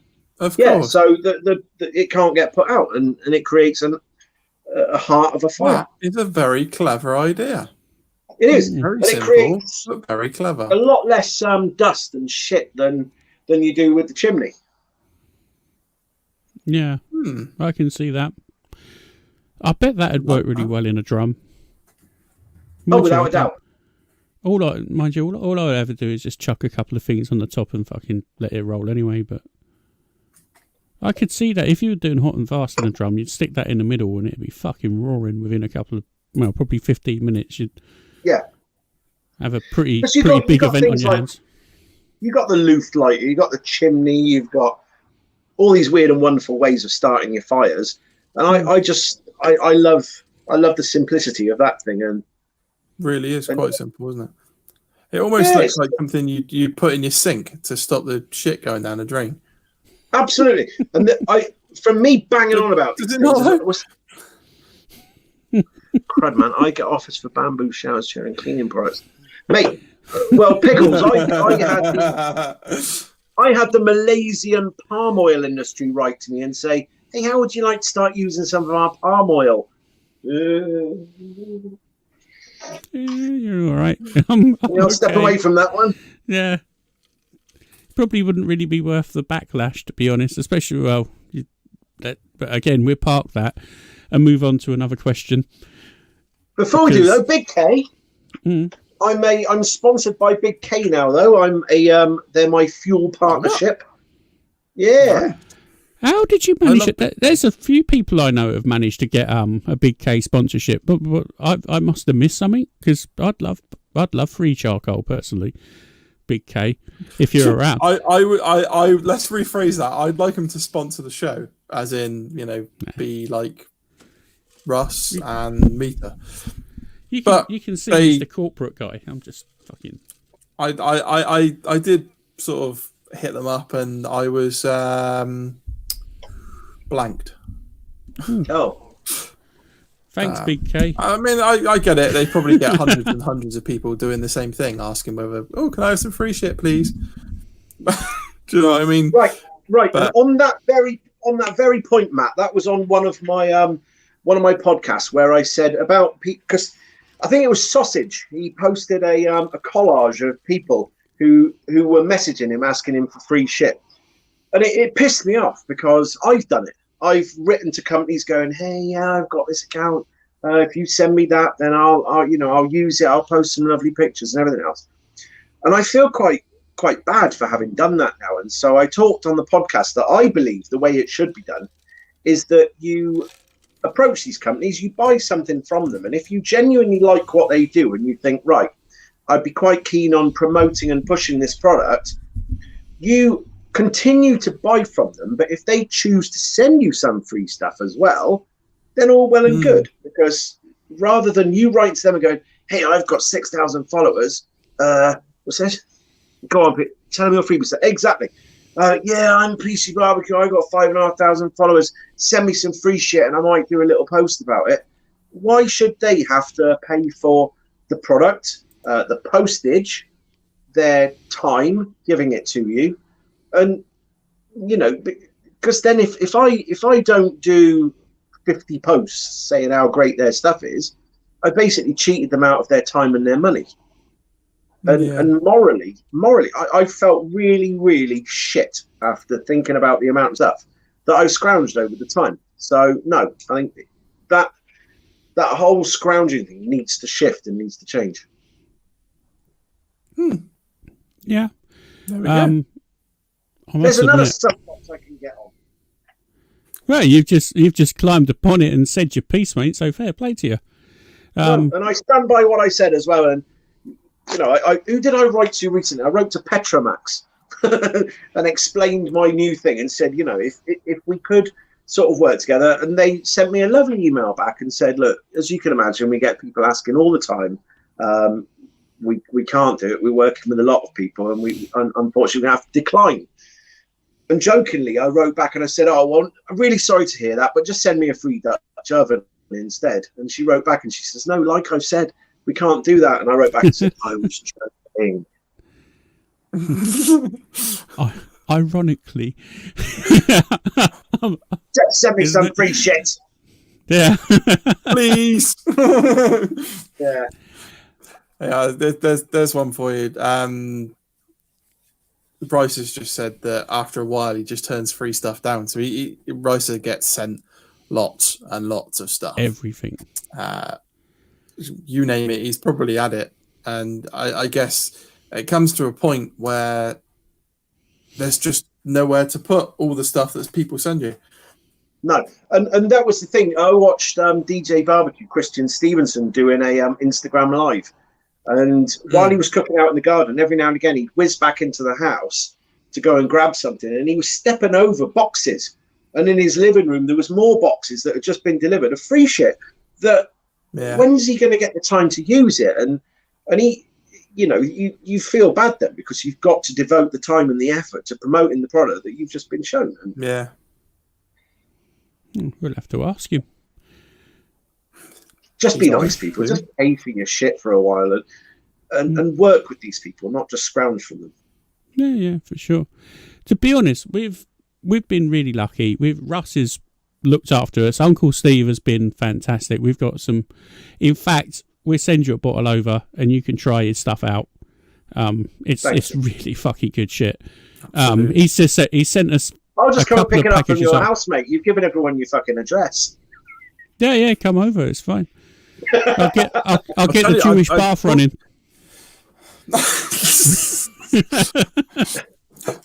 So, talking of Uncle Steve's rubs, I made an omelette the other day.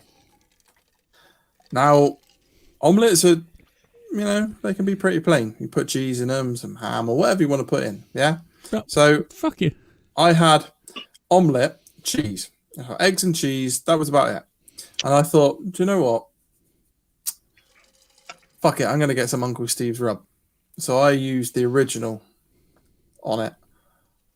Oh my God. I'm not joking. I nearly went back and made like 2 or 3 more omelettes. I could quite happily have just sat there and dealt with the fact that I'd eaten maybe 24 eggs in the space of less than 24 hours. Holy They were fucking incredible. That's you bunged up for a fortnight then. No, be shitting chickens. So what is the issue with you? You eat bland chips and bland omelettes, and you got to pour all this shit into them. There was until you've tasted Uncle Steve's shakes, there was nothing bland about my omelette. No, you said they were bland before you put that in there. Well, no, but you know what I'm saying. Omelettes can just be a bit, you know, oh, it tastes like cheese. But with this, it just took it to another level. It was like I wanted another level. There's another one of those nice barbecue. It was killer. It was fire.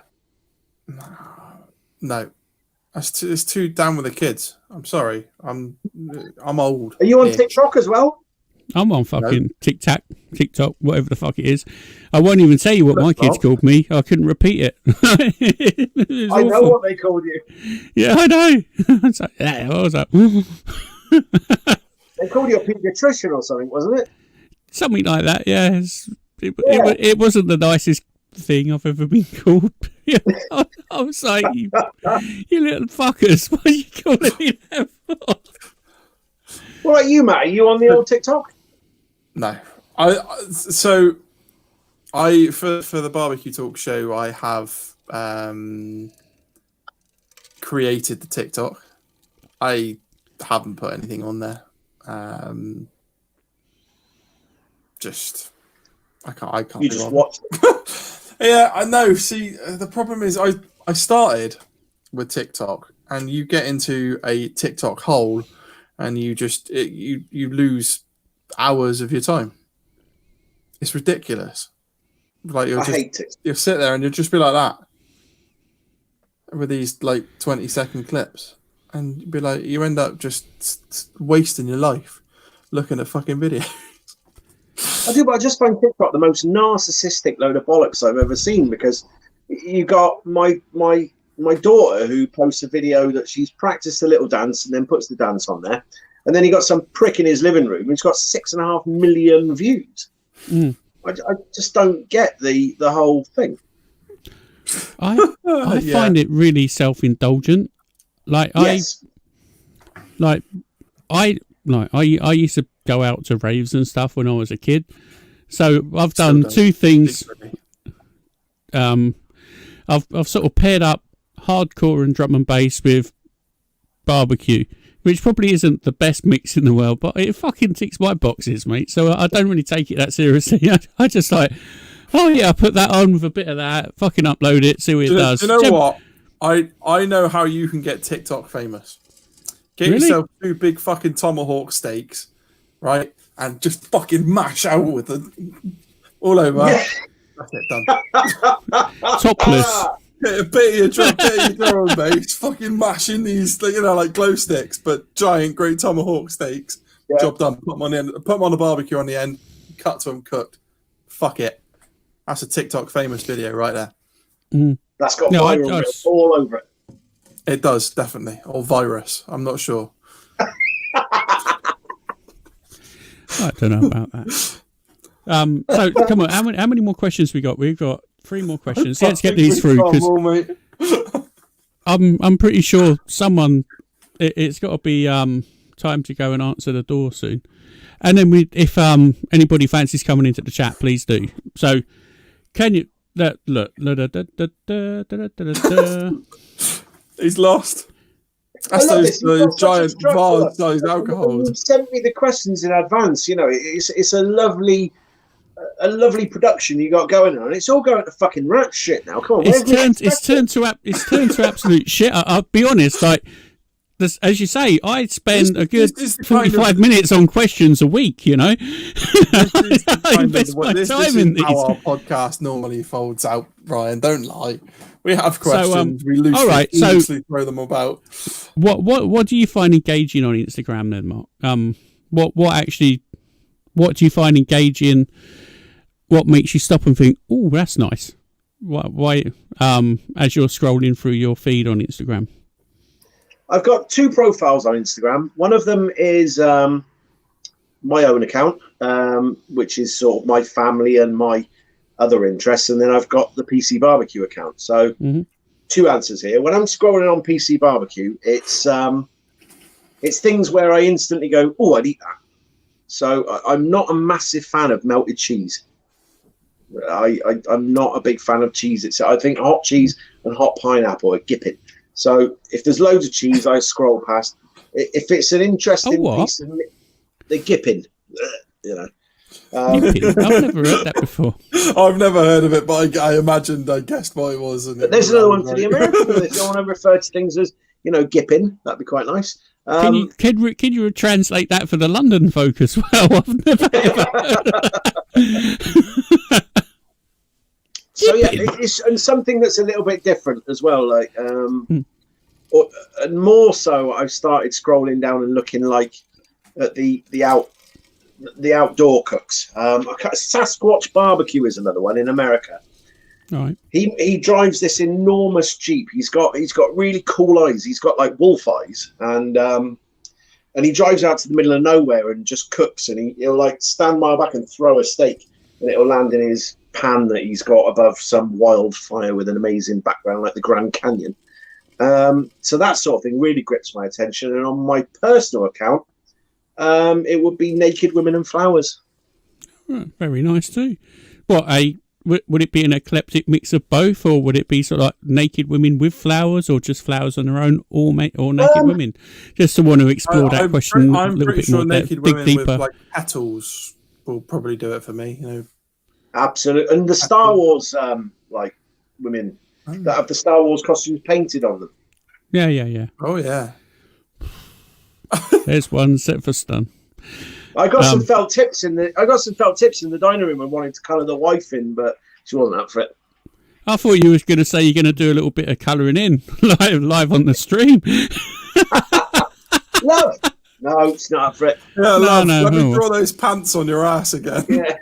Let me draw the Princess Leia thing again. Oh, get here up in plats. One line that comes down in a Y shape. Job done. Oh, mate. Yeah. Okay.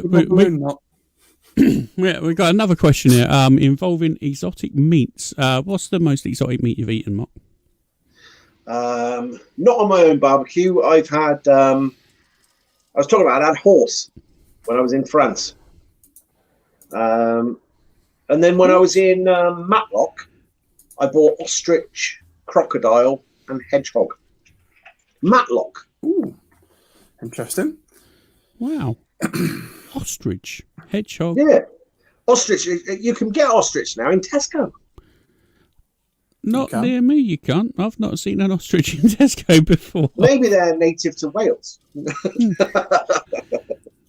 I've never seen ostrich in Tesco's. Pretty pretty sure it's a different animal that's native to Wales. Yeah, but no ostrich. I'm sure I've seen ostrich burgers recently in Tesco as well. Yeah. I'm going to sound really fucking snobby now. I don't even look at burgers in Tesco's. I go and buy the really cheap shit mince and make burgers. I'm sorry. I like the fatty mince. I won't use it step for if it wasn't for this bullshit. With all the queuing around the supermarket car parks to get into Lidl and Aldi, I'd go at Lidl and Aldi, but you just can't get in them. Oh, we're all right because I live in a posh area. No fucker goes to Lidl or an Aldi, so we're sorted, mate. We're fucking all right. They're all fucking. If you want to go Waitrose, you're fucked. But if you're Lidl and Aldi, it's fine. They're all parked outside in their Bentleys and fucking Porsches in Waitrose. Ryan's going down to Lidl's and strolling around like he owns the joint. It's just fucking. It's like supermarket sweep. I'm just like, fucking come on. What's the strangest shit that you both cooked on your barbecues then? I've never really cooked anything too exotic, to be honest. I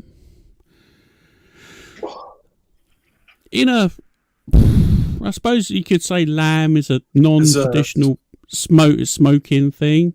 I've struggled with fucking.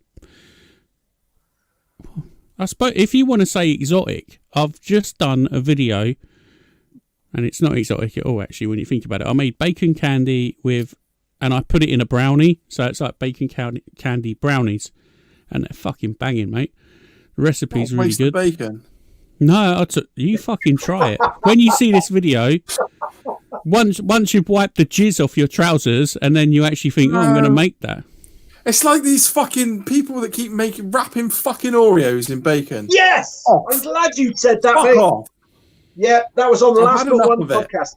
Get in the fucking sea. I must admit, I've bacon. had enough of it.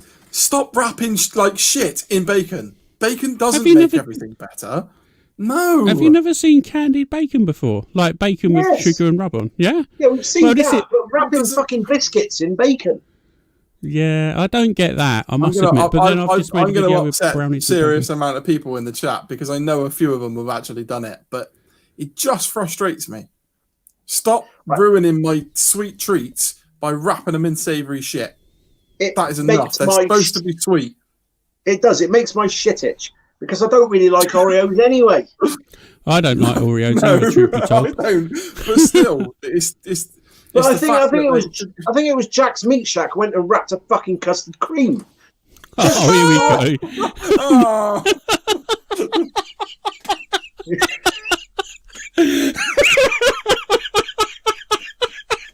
You've only said what we're all thinking, Mark. Yeah, that's well.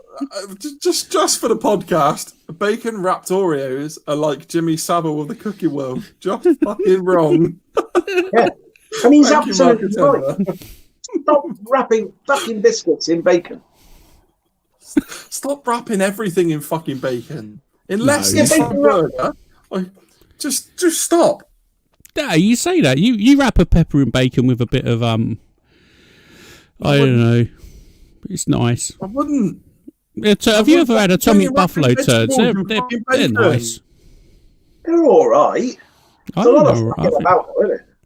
I think they're All bacon. you're trying to camouflage a fucking pepper with bacon. It's still a pepper. Yeah, but it's pepper with cream cheese and whatever stuffing of your choice, and it's pretty tasty. I like them. Why can't you just cook the bacon, cook the pepper, get some cream cheese, and then like a normal human being, just combine that shit with a knife and fork? Correct. How are you ever going to become Instagram famous doing that? Exactly. That's exactly what it is. I want to, Because he's sticking to his fucking roots, and he's not wrapping stupid shit in bacon all the fucking time. You know what I mean? It's just. Oh, I wonder what I could do to make a really good picture. I know. I'm going to combine all of these ingredients together and just make a shit show. But it's just the way it catches on then, and then everyone wants to fucking copy it. Yeah, it is the trend. I get the trend thing. Black buns. Kevin Edge Barbecue posted the Halloween burger with the black bun. That's all I'm fucking seeing on my feed now is people baking black buns with activated charcoal. I don't know how to bake shit. I couldn't even bake a fucking white bun, let alone a black one, to be honest. Food colouring in. The only thing you'd get off of that is fucking food poisoning if I made that. Yes. The shits. Again, that's what I said. You didn't let the yeast do its thing properly. What happened? Oh, a nasty infection. We won't go into it too much. Ooh. I'm not sure what you did to your fucking bread if you got a yeast infection. Yeah. It was some sort of yeast. I stored it from the wrong place. Oh, got it. Most people go to Tesco's. Oh, fucking hell. Yeah, exactly. It's getting silly now. Everyone out panic buying yeast. Brian's like, don't worry, I've got my own dried yeast. Yeah, here's mine. I've got it covered.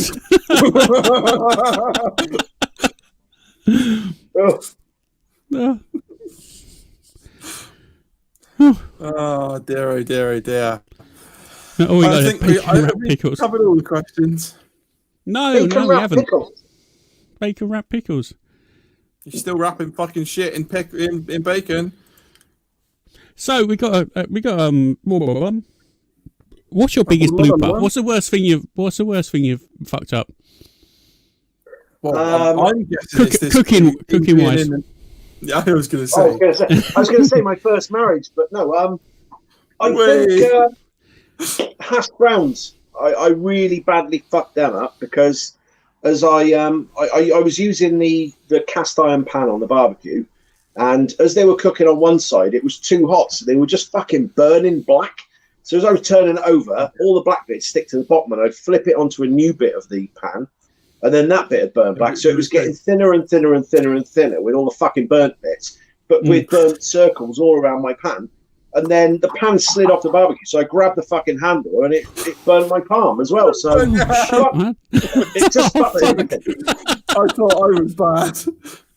I can't go a cook without burning myself.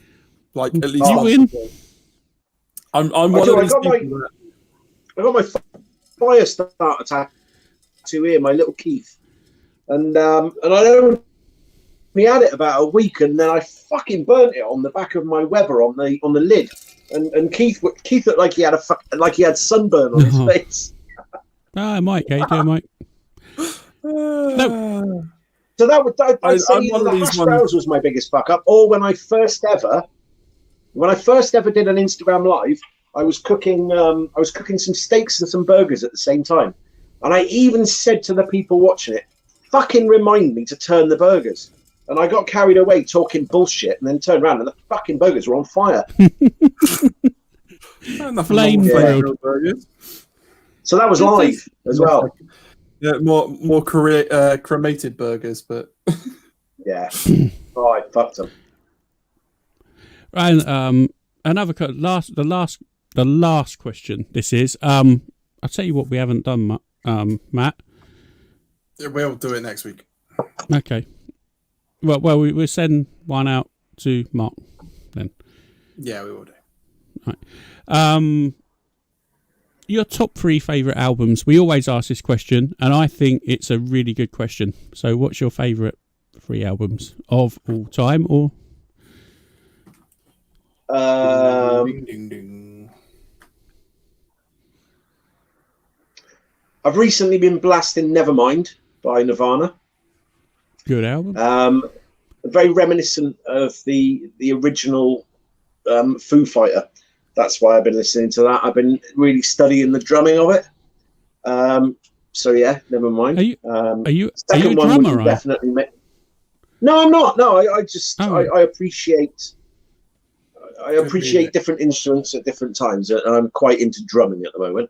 Oh, I was going to say I'm learning the harmonica. I just want to put it out there. It's nothing to do with drumming, but I'm just saying, musical instrument.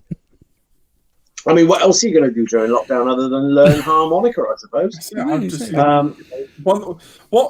let's think. What can we find that's the most annoying noise to wind up the family? I know. Either a kazoo. Yeah, I don't own a recorder. No, harmonica. Yeah, that's nearly a kazoo, isn't it? Well, to be fair, I'd have to. Can you imagine living next door to him while he's fucking around learning that thing? I'm not going to lie to you. A kazoo is a gateway instrument into the harmonica. Yeah, but name me one song which has got a decent harmonica solo on it. The Beatles' "Love Me Do." I'll tell you what. Maybe some Billy Joel. I don't know. Say Piano Man. That's got a decent harmonica solo in it. Karma Chameleon, Boy George. Yes. We've opened up a can of worms, haven't we? There you go. Fucking hell, you've done your research. I'm fucking learning the harmonica, man. What do you want me to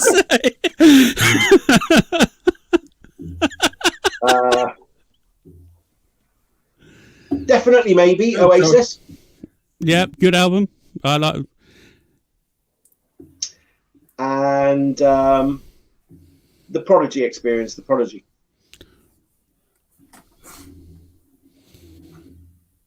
Which album? The Experience. Oh, hello. Yeah, it was that was their second album, wasn't it, Prodigy? So you are an old raver. Oh fuck! I'm straight, but yeah, I do like dance music.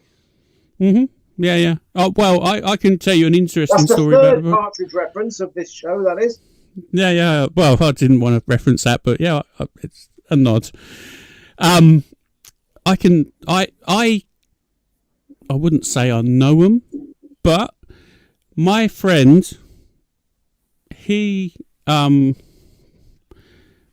his first marriage, basically the Prodigy, Liam Howard was his best man, and they all turned up. Wow. Yeah. They all turned up because it was the time of when Fat Land come up. Obviously, Keith had his haircut and all that sort of shit. And before that, we used to go out to the early gigs in Reading at the Octagon Centre and all that sort of stuff. And I wouldn't say I knew him because I was just a mate of a mate of a mate, but we used to get in for free and have a fucking decent night of it. That's around about 97 then, that is? 97? No, it was much earlier than that. You're probably talking 90, 91.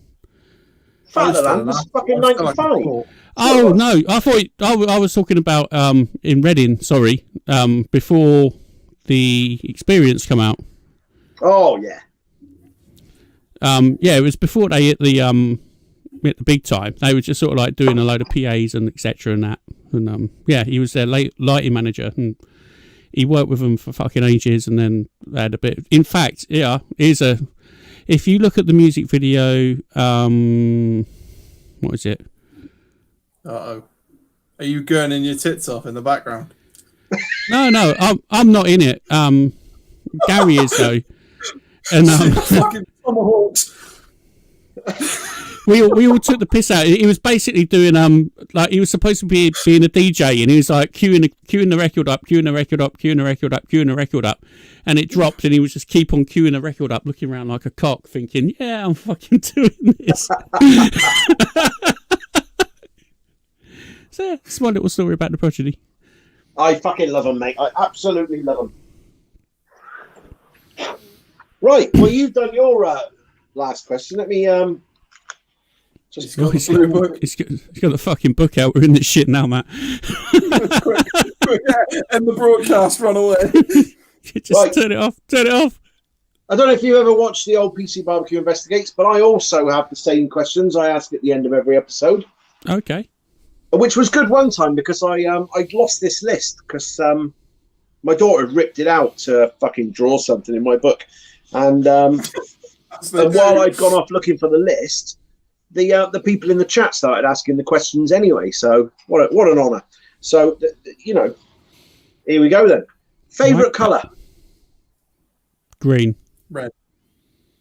Favorite movie? Jaws. Oh, fucking hell, that's a difficult one.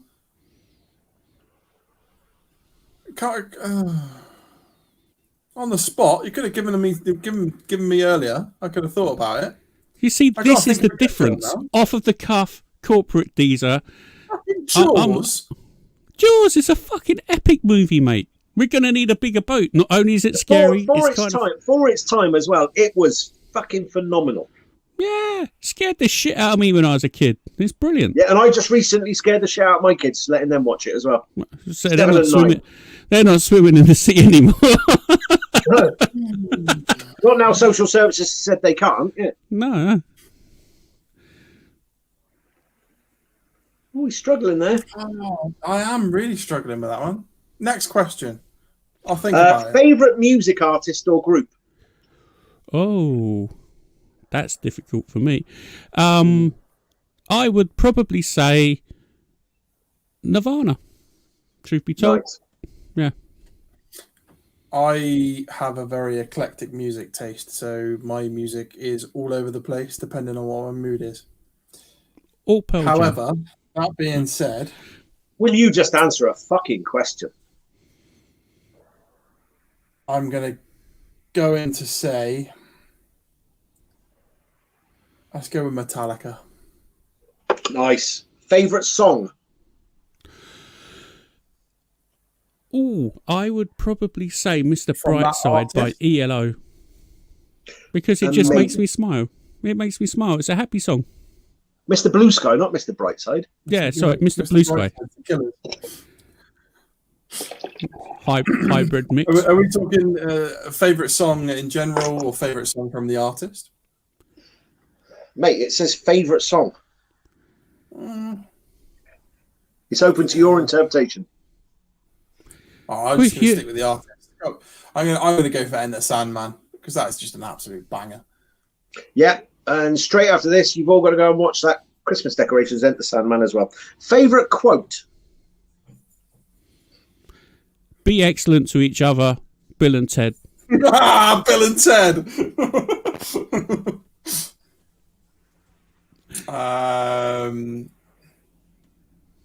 Favorite quote.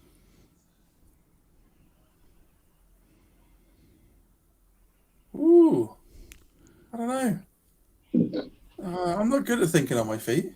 So usually at this point, I'm screaming like fuck at my people to answer the questions because it's counting down.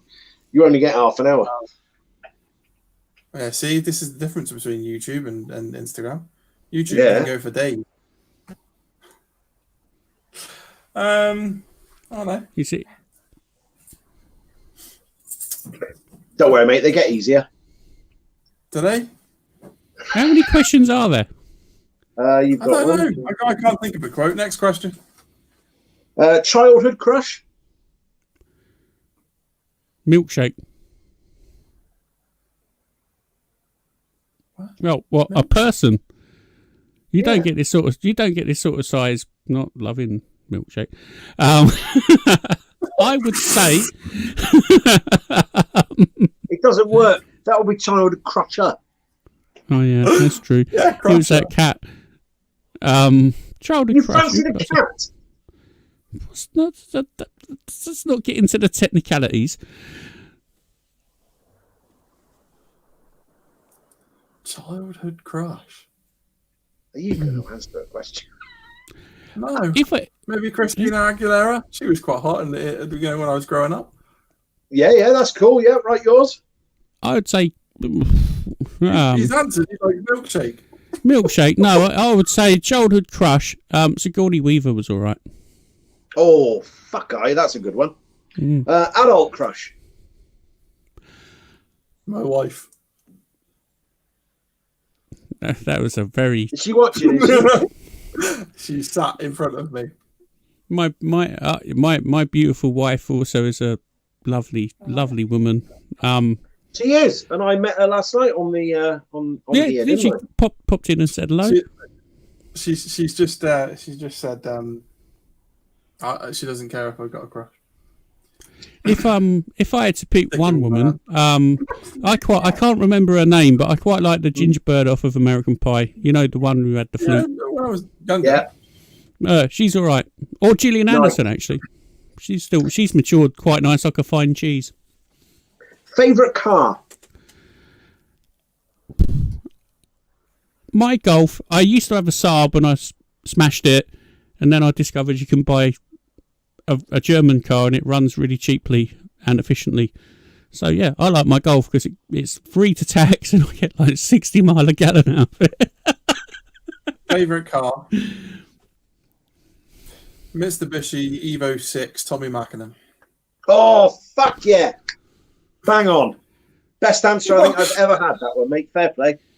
Favourite drink? Now you're talking. Mai Tais. You like a Mai Tai? Mai Tai, yeah. If I Guinness, to be honest. Yeah, I think a mojito for me. I could really do a mojito now. Right, pub and club or takeaway and movie? Takeaway and movie. Now I'm more of a takeaway and movie type of guy, but back in the day I was definitely more of a I didn't get this way without takeaways and movies. Lumpwood or briquette? I'm lump. Lumpwood. Good lads. Who would play you in a movie? Steven Seagal. Yeah? Yeah. But, well, he's also a chef, isn't he? So not Danny Okay. DeVito. Or... Danny Go for Peter Kay. Fucking Danny DeVito. Yeah, I can see that. Danny DeVito is your perfect person to play you, Fucking Ryan. Danny DeVito. Yeah, fucking thanks. That is now what you're Ryan, called. you know I love you, man. Yeah. I don't give a fuck, man. It's all good. Right, song you sing in karaoke. Well, I can tell you, Yeah, man, Billy Joel. the last you song sing?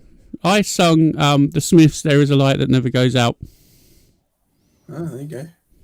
I don't know that. Can you sing it? No, because the copyright will fuck us over. We've had a guest on before we've done that. It won't. It won't because there's no music. If you sing it a cappella, they won't do it. Yeah. Really? Yeah. Yep. Carry on. No, I can't sing. It wasn't a very popular song when I sung it. Oh, okay. But I'm sure you all know the words. Like, you know, if a double-decker bus kills the both of us, to die by your side. That one. Love it. Thank you for that. Never And your right, final okay. question. Your final question is: last time you cried? Funnily enough, it was a couple of days ago for the 2-minute silence.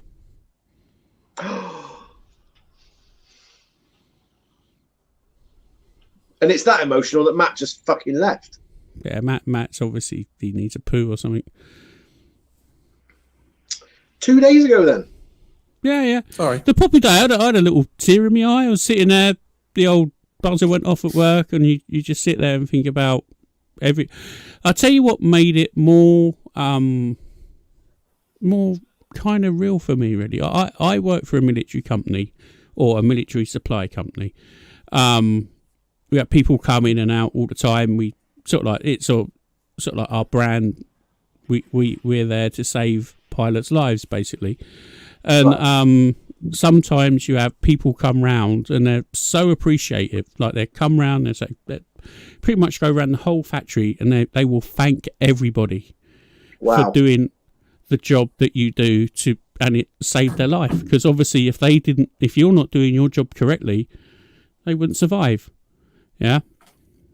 So that's what really hit it home. Yeah, a few guys come around from the RAF, and they all said, "Thank you for the work you're doing." Blah blah blah blah blah. And so I'll be honest, it got me a little bit. I was like, "Fucking hell, what we're doing is really important," and it sort of puts you in focus just to work that little bit better, make sure everything's as it should be. So yeah, that's the best answer I've ever had to that one, mate. So thank you. Yeah, I had a little tear in my eye for that, and I'm not ashamed to say it. Fucking beat that, mate. I can't. When's the last time you cried then, fella? Chopping onions. That's what I said. It was the fact that you ran off. I thought he's gone for get tearful now. I didn't run off. I fell off my chair.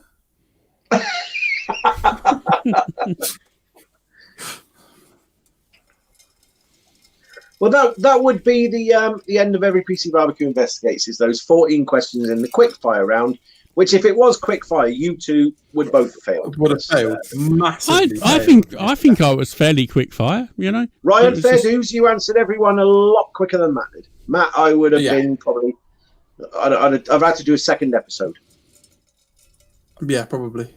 You'd have to do just an episode just for the questions. We're going to do a quick slow fire round. Yeah. That could catch. I reckon it could. You know, Not like sure a slow what burn. that's for work, but respect to Ryan and Mark for what they do. Thanks, chaps. Marcus, thank you. Very kind. And I thank you for Mercedes. I'll be right back. I'm just going to piss in my garden. Okay. Should we run the pub? I'm gonna run the ad break. Right, okay, guys. Let's wrap this up. You gonna do the outro, or should I? Yeah, he's not here to tell us about his social medias at the moment, so we'll grab those in a minute. He can come in. Yeah. So that's it for this week. Please remember, if you're watching live, stick around for the pub club. Thank you again for tuning into the Barbecue Talk Show. Remember, we're available on podcast form, so if you miss us live, you can catch us up on all the available podcast platforms. Check out our Facebook page and group. Give it a like, join the group, help us build our community. Post your pictures, post your videos, post your socials. It's your community as well as ours. If you've got any interest in becoming a guest on the show, email guest@bbqtalks.com. And our social handles are all at the Barbecue Talk Show. Check out my Instagram, Facebook, YouTube at Smoking Q's, and check out Ryan's Instagram, Ryan_G's_barbecue.stuff, and Ryan's YouTube is Ryan G's Barbecue and Stuff.